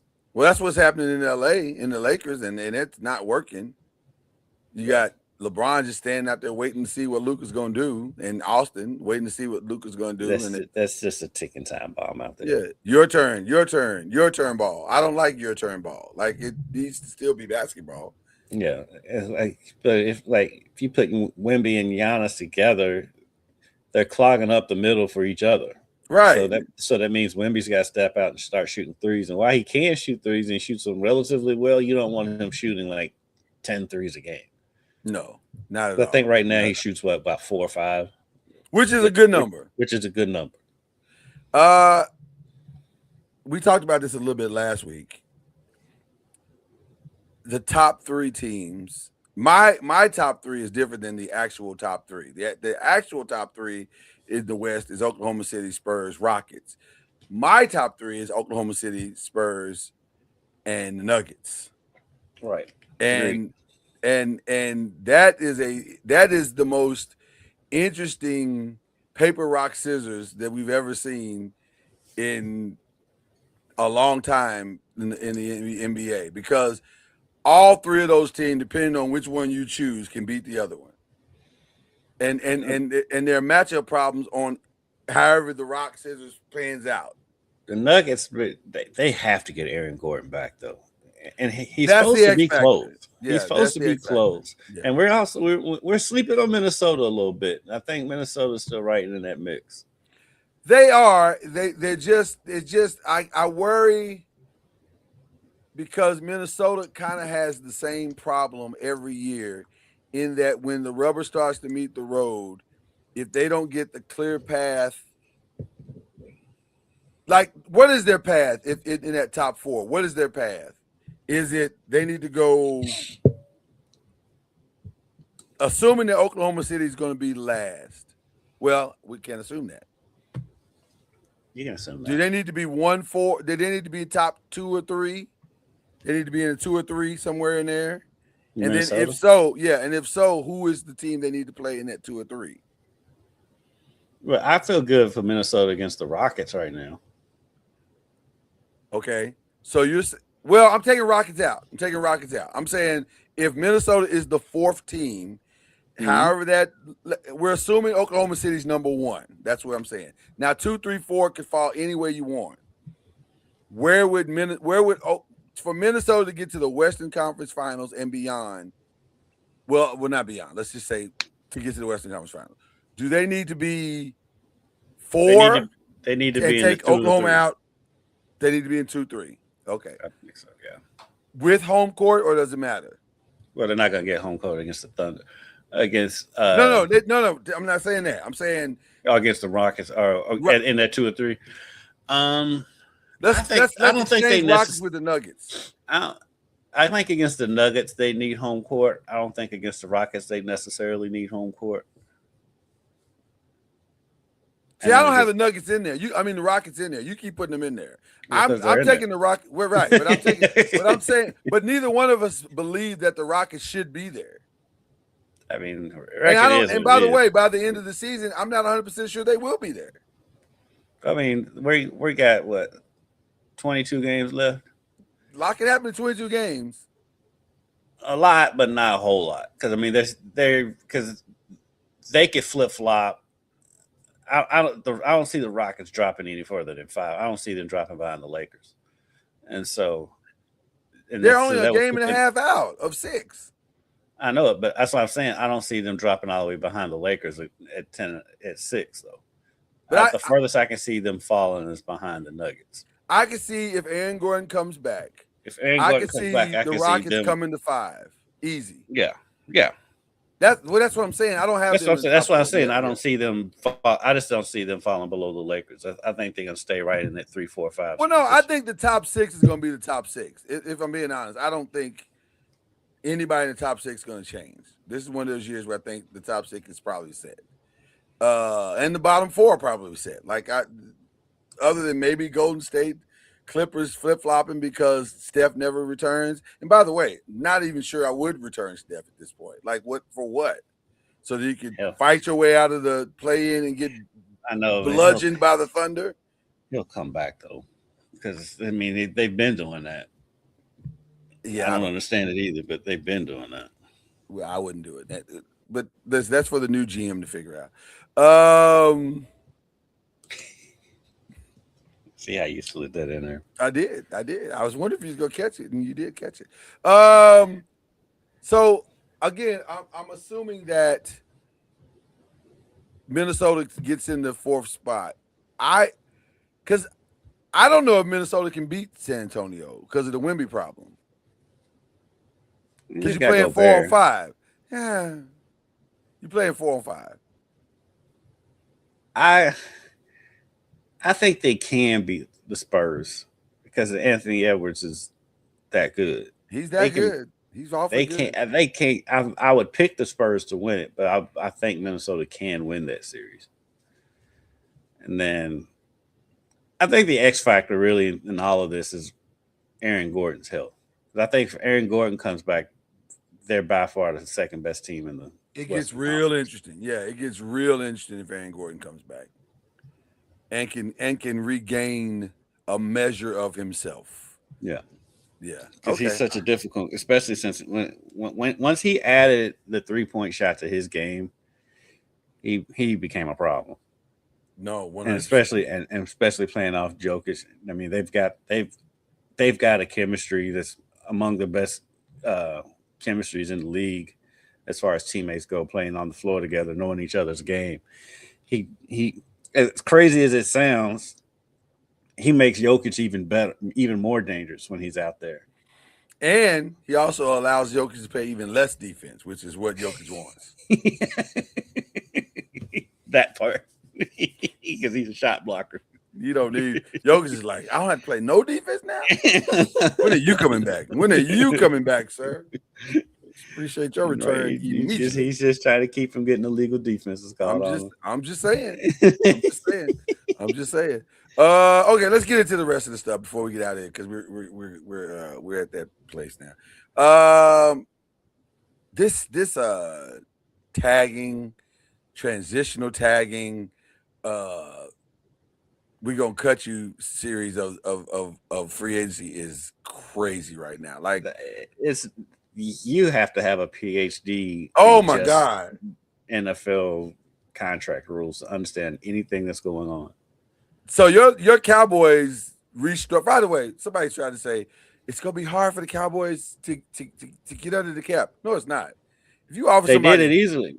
If you offer somebody a check to get their money early, that's not even a hard conversation. That conversation takes 5. That's a text. Mm-hmm. Hey, we want to go ahead and pay you out this much. Is that cool? Yes, it's very cool. Give me my money.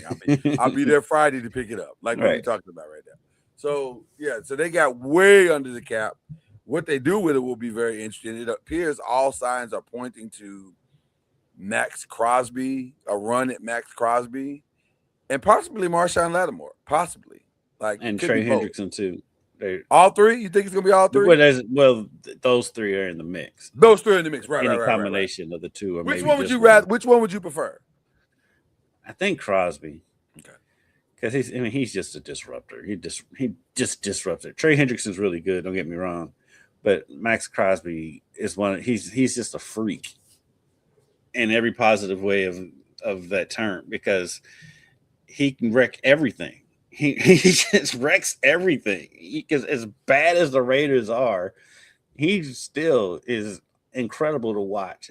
It's nothing that's going on with the Raiders is his fault. Because that dude he can chase people down. You can drop him out in covers a little bit if you wanted to, and he can get to the quarter, and he can stop the run, which was the difference between him and Michael Parsons. And you can run right at Michael Parsons. You're not running right at Max Crosby. Can I say the quiet part out loud? Max Crosby wins the Michael Parsons trade. Because you got Max Crosby and Quentin Williams, you won. And it's not, and by the way, not even really sure it's close at that point. It's still close. It depends on what happens on the field. Is it? Yeah. Because I mean, at the end of the day, because I got two. You can win the trade if you can't win the trade if y'all don't do anything in the playoffs. Well, but that's both sides, right? That's I know. So I'm saying for both sides. Yeah, but both sides. On paper, I got 2 game records and you got 1. I won. And Micah's not healthy. Right. That's what I'm saying. My guys are on the field all the time. Because I said the whole time, I wasn't upset that they traded Micah. I was just upset that the way they did it, because they could have done it earlier and gotten a lot more for it. But I wasn't upset with it. I mean, they were losing with him. So, I mean, it's like the Raiders keep trying to hold on to Max Crosby. They're like, for what? You winning 3 games a year with him. Well, and that, again, you know what's funny? That's similar to how I felt at the Saquon thing. Like, we're not winning with him, so what's the point? We're just gonna keep paying the dude and losing games. That doesn't make any sense. So you might as well let the dude walk. Yeah, it's gonna hurt in the short term, but if you can finally rebuild your franchise, then you can't. Right. You know, that's the thing about fans. Sometimes we get so enamored with the immediate thing that's happening right today that we don't have any vision as to what can happen. And that makes it kind of frustrating when you're trying to talk sense into people. But maybe that is the bigger problem. We're trying to talk sense into people. Right. But yeah, the free agency is crazy. The Kyler Murray thing is interesting to me because here's a kid who has talent, but man, his off-field stuff is so weird because it appears it just comes down to, does he want to play? How seriously is he taking this? For Arizona just to let him walk, that's crazy. No wonder what the trade value is, because obviously they're not getting the calls that they want to trade him. Well, here's the thing. I don't understand why teams do this, but they do it all the time. You've announced that we're going to try to trade you, but if we can't, we're going to waive you. Well, then that's the end of the trade conversation. Right. You've lost all leverage with the other teams. There's nothing else to talk about. I'm going to stall you out. Stall you out and just wait and get them for nothing. The only thing you just did is let me go on vacation for a week, because now I can go, when I get back from vacation on March 9th, I can call him and say, hey, man, heard you got released. How would you like to play for us? You know, so, and then where he ends up could be interesting as well, because I was going to ask you that. So where do you think is the spot for him? I don't want him to go to the Jets because the Jets are just horrible. I've heard that the Jets are not kicking the tires on him. They're kicking the tires on Tua. That's very Jets. Which is right. That's about as Jet as it comes. Sounds like the Jets. You know what we should do? That kid that be getting all them concussions. Tua, let's get him. Yeah. That's about as Jets as it gets. Yeah, and we play in a stadium that's notoriously bad for injuries. Yeah, let's bring in Tua. That makes sense. That makes total sense. Ooh, that makes total sense. I can see. Oh, I didn't realize that Shea did his post-game press conference with this stupid coat on. Yeah, he's all in. Yeah, he's all in. Whatever the fit is, did you not know that about Shea? Whatever the fit is to the game, that's what he's modeling at the post-game. That's he's all in. He's not halfway committed. He's all taking questions with this ridiculous coat on. That's right. Apparently, he answered questions about the coat. I couldn't. You know why? You know why he did it? You know why he did it? Because he can.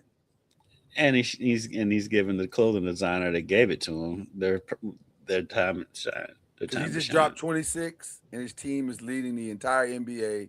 When you have that going for you, you pretty much can do anything you want at that point. But back to your question. Minnesota, do you take that chance if you're Well, Minnesota? all signs right now, if you believe the press of Minnesota, all signs point to them, as crazy as it sounds, abandoning JJ McCarthy. They are literally trying to get out of that situation as quickly as possible. Now, I don't know why that is, other than that the new GM maybe is looking to hire. I'm gonna be honest guy. with you. Him coming in, it didn't make sense to me that they were going all in on him in the first place. I didn't think he was. I'm not a JJ guy. Yeah, I'm with you. I'm not a JJ guy. I've never been a JJ guy, and that's no disrespect to the kid, but I just never saw anything in college that made me think, oh yeah, this should be like franchise quarterback. No, never saw that. So but Kyler, to pivot to Kyler. The thing is Kyler, he drives you crazy because he can be super productive, but he gets hurt and he misses games, and he's a wee tiny man, and he's got his off field stuff. To which I wonder, because I'm thinking there's got to be more out there than what we know. Because what we know is dumb enough, and then for them to be like, you know what, way more. But he's been the best because he's been the best quarterback in that organization since they had whatchamacallit made a Super Bowl run. Oh my God, that's so true. Kurt Warner, since Kurt Warner, what you just said is true. He literally is the best quarterback they've had since Kurt Warner, and it's not even close. And then after Kurt Warner, he might be the best quarterback in the history of the organization. Very, very true. The organization's not been good. I don't know where they're going with their situation. No matter where they've been, Arizona, St. Louis, wherever they've been, they've not been good. It's one of those organizations that's always just kind of there. You know who else could stupidly make this play for him? And it wouldn't be surprising at all, but it would be on brand. The Browns. Yeah. They'd be on brand. Yeah. Not as on brand as the Jets going. No, nothing is on brand as the Jets. Jets masters of futility. Masters of it. Maybe Atlanta, if you don't believe in Michael Penix. Well, they already getting rid of Kirk Cousins. At least if you bring in they cleared up that money.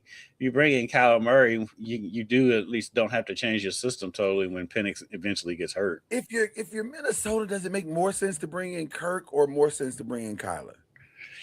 Kirk knows the system. I was going to say, I think for their offense, I think it's better to bring in Kirk. Because you can plug him back in and at least be productive. He ought to be productive at least.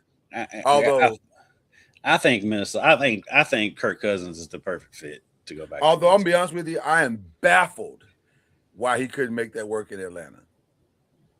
Either we are grossly as a media over analyzing and saying that these players are good, because maybe Atlanta's talent isn't as good as we all said that it is. It sure looks like it is. I think he played fine. I think what hurt them last year. They won their last 4 or 5 games of the season. Atlanta's situation makes zero. I think he didn't work in Atlanta because Atlanta makes no sense. Because I think Atlanta is just a bad organization.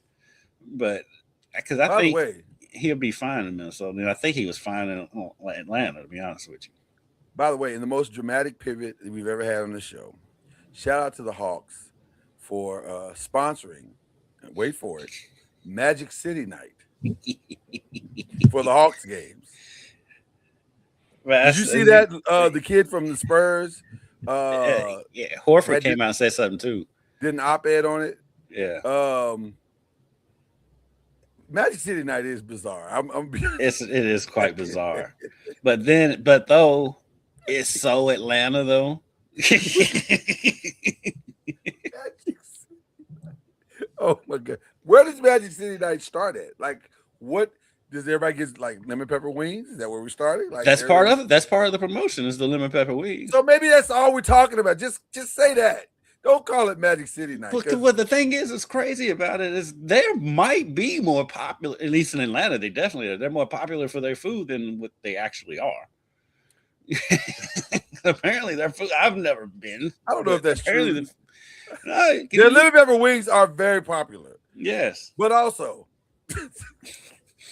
there's a full documentary, 4-part documentary on Amazon discussing Magic City. That's a weird flex It's so for weird, Atlanta. but it's so Atlanta. It's so Atlanta. It's probably more Atlanta than the Hawks, if we're being honest. Yeah. I don't know that It's I more don't know Atlanta than that hot dog stand. What's that big hot dog stand they got down there in Atlanta? That's supposed to be. You lost me on that one. The hot dog stand? Big hot dog. They have a restaurant that's known for their hot dogs down there. Really? I don't know that one that well. I know Slutty Vegan is going through some problems, which is a crazy name for a restaurant, by the way. Yes, crazy. They need to have a Mary Mac's tea room night, because Mary Mac's tea room. Now that's good eating. Anytime I go to Atlanta, I gotta go to Mary Mac's tea room. Atlanta got to work on the names of their places. Like, no, they don't.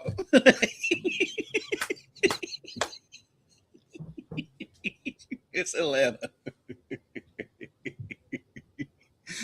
Nope. As soon as you hear these names, the first thing that pops in my head is Alan Payne from CB4 going, and I'm black, y'all, and I'm black, y'all. That's the first thing that pops in my mind. Like, this is the blackest city in the universe. That's blacker than all of Africa. Atlanta ain't nothing more black than Atlanta. Nothing in the world. DC and Memphis were like DC a word, is trying. They're trying. Well, no. Memphis is not just black. Memphis is black and hood. That's different. That's a whole different category. Atlanta's just black. They just black for no reason. Just black because. Shout out to Magic City. Who brings me my wings? Is it someone from Magic City? I've never been there. I don't know. But it would be fitting though. Oh, can you imagine being on the front row of an Atlanta Hawks game and on Magic City night, and my wings are being brought literally from somebody from Magic City? I was like, man, I got my money's worth tonight. Like, this really worked out well. I kind of feel like that's what's gonna happen. Oh my God. Why can't that make Sports Center? That's what I want to know. It will. Because don't they got uniforms and everything, like the special uniforms that the Hawks are wearing for it? Listen. No, not the Hawks. Wait a minute. Hold on. Stop. Wait. What? I think they have jerseys. There's going to be Magic City jerseys. Jerseys. I'm pretty sure I saw that. Are they like complete jerseys or like they're tearaways? Well, they're not halter tops. Well, I'm just trying to understand it. I'm just trying to understand the aesthetics.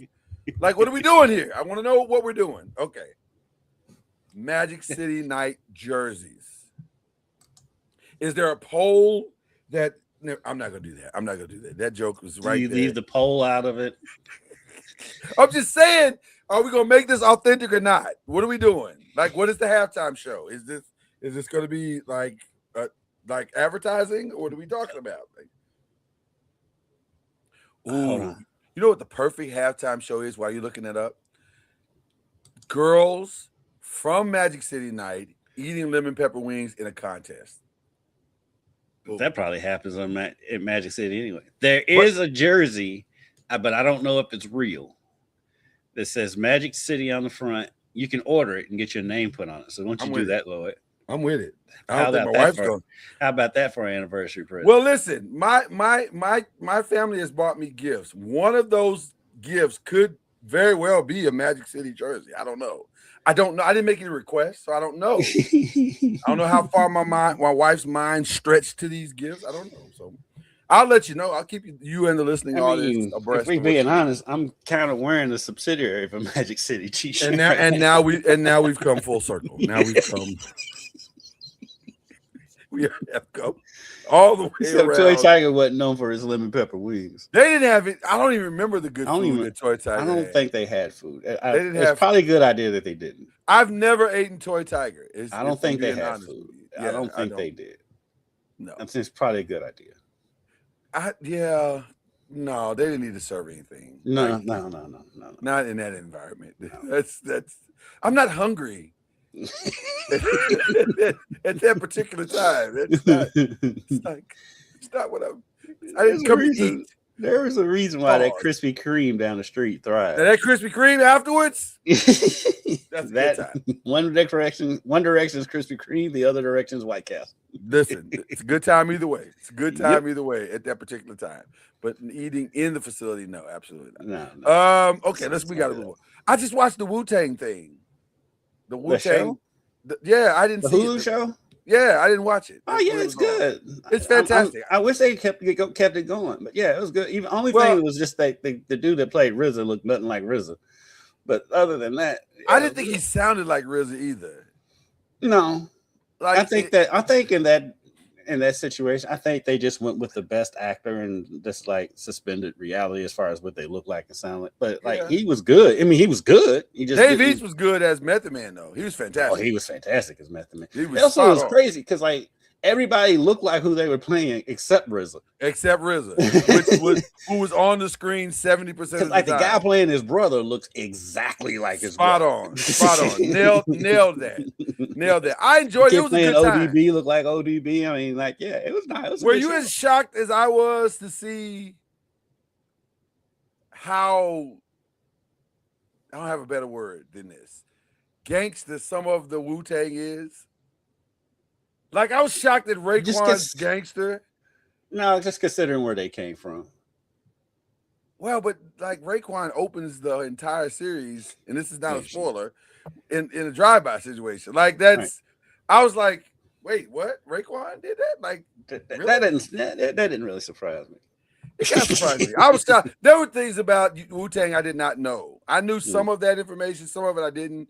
It was interesting. I enjoyed it. That was a good time. It was a good time. I enjoyed that.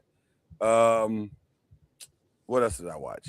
What else have I watched? Paradise is back. Fantastic. Paradise is back. I watched the first 2 episodes. I started watching the third one and I fell asleep on it, so I need to go back on. It's starting a little slower, and they're doing a different kind of thing, They're doing an interesting way of bringing in new characters. Yeah.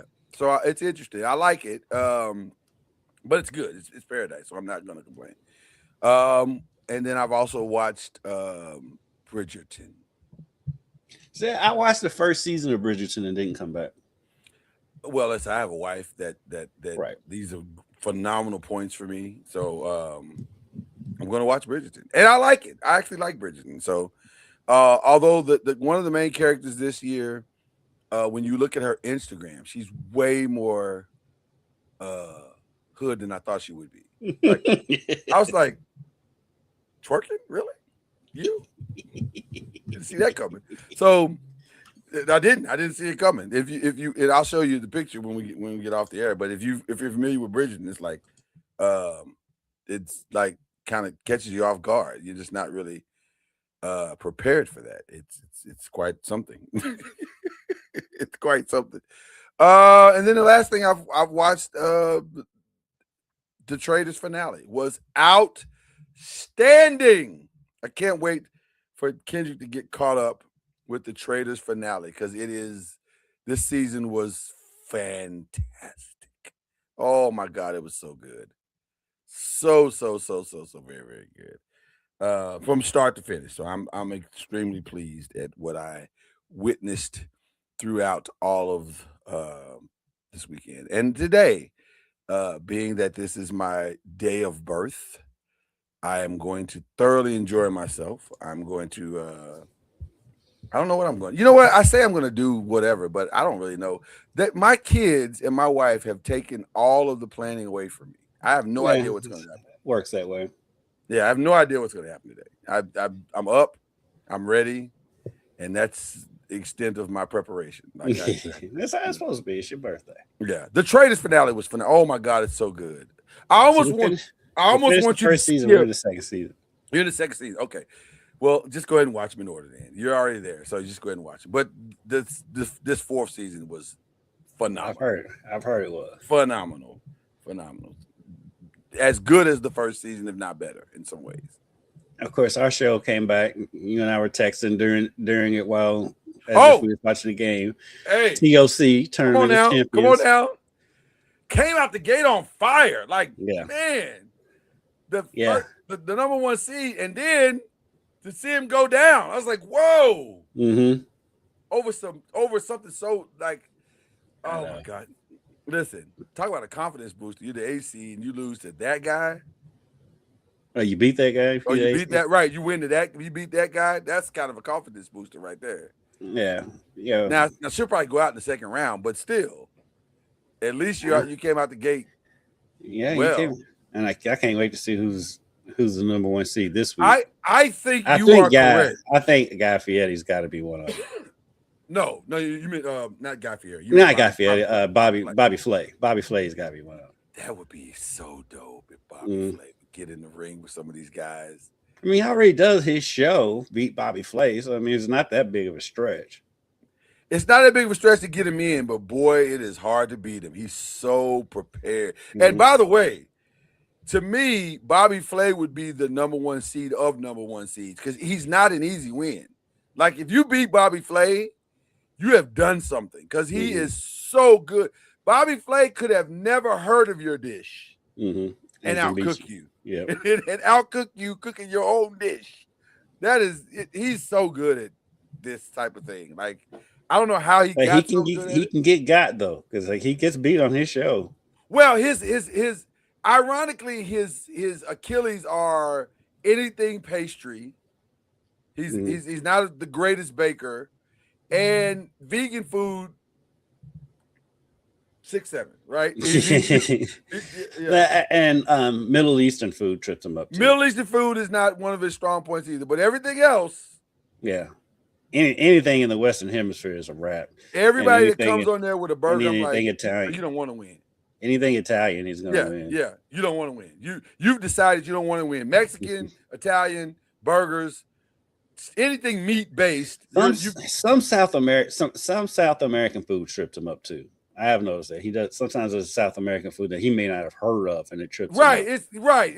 Listen, you have a chance if you're cooking something he's never heard of. I'll say that's the only way. That's your only chance. That's your only path.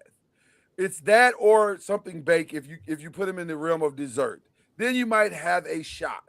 Yeah, but that's not saying a lot though, because like. You don't have a good shot. You have a shot, but not a good shot.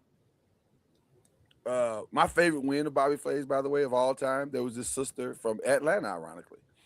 See, once again, we come full circle. She cooked vegan hamburgers. And I was like, girl, what are you doing? You about to take a L. But she pulled it out. And Bobby was so impressed by her that he took off his apron and gave it to her, signed it and gave it to her. She cried and everybody cried, and it was a beautiful moment. But most of the show's funny, especially because of the people they bring in. Yeah. Well, basically screw with Bobby Flay the whole time he's trying to cook. Oh yeah, 100%. All right, we gotta get out of here. It has been a phenomenal day. Shout out to the great Charlie Ward. Wishing him all the best tonight. Close out the season in his revenge game against Bethune-Cookman. It's going to be a fun weekend. If you're going to get a chance to watch some conference championships on the women's side, it will be entertaining. By the way, I submitted some of the mid majors. The A-Sun's playing right now. Yeah, in place today. So yeah. Okay. I submitted my votes for women for the women's college basketball this week. I could have waited, but there was for what? There was nothing really to wait for. Like, yeah, I get it. I think Michaela Blake's it's either going to be Michaela Blake's or Sarah Strong, I think. I think one of them is going to get it. I think it's probably going to be Strong because UConn is playing. They are, but Michaela's putting up. She's the leading scorer in the country in the toughest conference. Yeah. Whereas Sarah, they're undefeated. Right, they're the best player on the best team, and they're undefeated, but they're not. Their conference is not great. So you wonder. This is one of the few times I can say I wonder. Not a lot. Now I'm not saying I wonder deeply in this because it's UConn and it's Gino Auriemma. So, but you do wonder how good are they really? Because the one time they got challenged, which was against Michigan, they only won by 3. So you wonder, are they that good, or are they just the beneficiaries of? But I mean, the difference is because, like, let's be honest, UConn's never really played in a strong conference. It was strong when Louisville Also was in the Big East, Right. but they've never really played in a strong. It hasn't mattered before. It But that's hasn't. before. But that was before parity came to women's college basketball. And now there's a lot more good teams in South Carolina and UCLA. There's my point. Yeah. So on and so forth. LSU, when they want to play, this ain't the LSU 2000s. LSU can be sometimes. So, I don't trust LSU at all. I don't weird trust LSU. This is a very weird LSU team. Yeah, I don't trust LSU at all. South Carolina's interesting. It's gonna be interesting. South Carolina's interesting too, because I mean they barely beat Kentucky on Sunday, and then and Louisville should have beat them. And so it's going to be an interesting tournament. I cannot wait to see the women go at it. It's going to be a fun tournament. But you have a ramp up this weekend with the conference championship. So get it in while you can, and then the madness truly begins starting on Monday. The madness, the major conference tournaments start. Yeah. Yep. Madness truly begins. Looks like I'm headed down to Charlotte on Tuesday. I was going to ask you, where are you headed? You going to Charlotte, or you going to Atlanta? I guess they go to Atlanta, or are they going to Nashville? I'm sorry, Nashville. It's all. I'll be in Charlotte with Louisville this year. We switched it up. Last year I was with Kentucky. This year I'll be with Louisville. So last question is before we go. Kentucky on the bubble? No, because that Vanderbilt win kept them off the bubble. Kept them off the bubble. Okay. If they hadn't beaten Vanderbilt, they're squarely on the bubble. Out in the first round, are they on the bubble of the SEC tournament? Mm-hmm. Nah, because they got to play week 1, right? They got to play week 1. Day 1, yeah. They're on day 1. I think there's still one. Yeah, I think there's still a scenario if they somehow beat Florida on Saturday, which is a tall task, but would not surprise me just because of how weird Kentucky's been all year. Yeah. If they beat Florida, I think they're in. I think that gets them to the second day. Second day instead of first day. But I think they're solidly in if they beat Florida. I think they're in the tournament regardless. It's a TV show. It's a TV show. Can't be leaving out your best stars in the TV show. And I mean, and they blew out Vanderbilt, who's ranked. So yeah. All right. I think they're still there. I don't know why we believe in the ACC show on Kentucky stuff, but we are. So shout out to my family who is I'm deeply looking forward to what's about to happen. And shout out to you. Appreciate you showing up. Great gift. You and Charlie, great gift. Can't do much better than that. And you've already told me there's no other gift coming, so I guess I'll have to accept that this is get you the same thing I got you last year. This is what you got me last year. I'm consistent. I'm starting to think that, I don't know. Because I got you some great stuff last year. I really that was a special birthday though. All the birthdays are special. But 50 is a very special. Plus, I had a whole party and a whole party theme going. Is it? If I didn't have a party theme going, I don't think I would have gotten a gift package. Touche.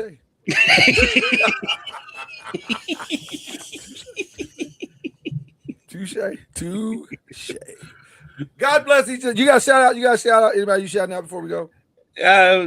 Just shout out everybody. Yeah. shout out to the guys. World. Shout out to my guys, Mel and Ballard, because my boy Jordan Mitchell plays for Mel. He's a sophomore. He dropped 41 in an overtime loss to Ballard. And then shout out to my boy Cole Eatland, who I've known since he was 7 years old, that plays for Ballard. And the two of them going back and forth. Of course, Cole played 3 years at Mayo, then decided he wanted to go to a prep school. That didn't work out, so he came back and went to Ballard. Wow. And so it was funny at his senior night at Ballard when I was like, he's been at Ballard for like 2 months.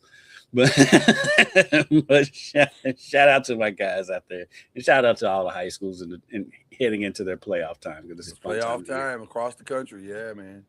This is the fun time of the year for everybody. So it doesn't get much better than this. With that being said, that is the incomparable Kendrick Haskins. I am Lloyd Spence. There's a whistle that comes right after this statement.